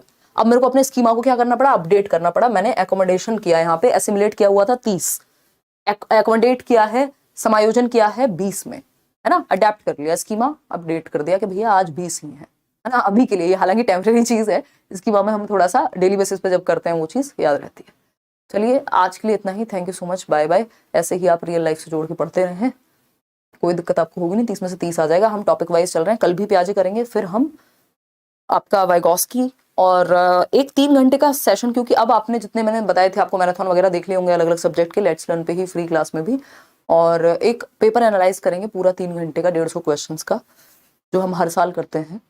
और उससे आपको आइडिया लगेगा कि एक साथ बैठ करके जब आप 3 घंटे 2.5 घंटे बैठ रहे हैं, 2.5 घंटे का पेपर होता है, 3 का नहीं, तो मतलब यूट्यूब पे 3 घंटे 3.5 घंटे लग जाते हैं उसको एनालाइज करने में।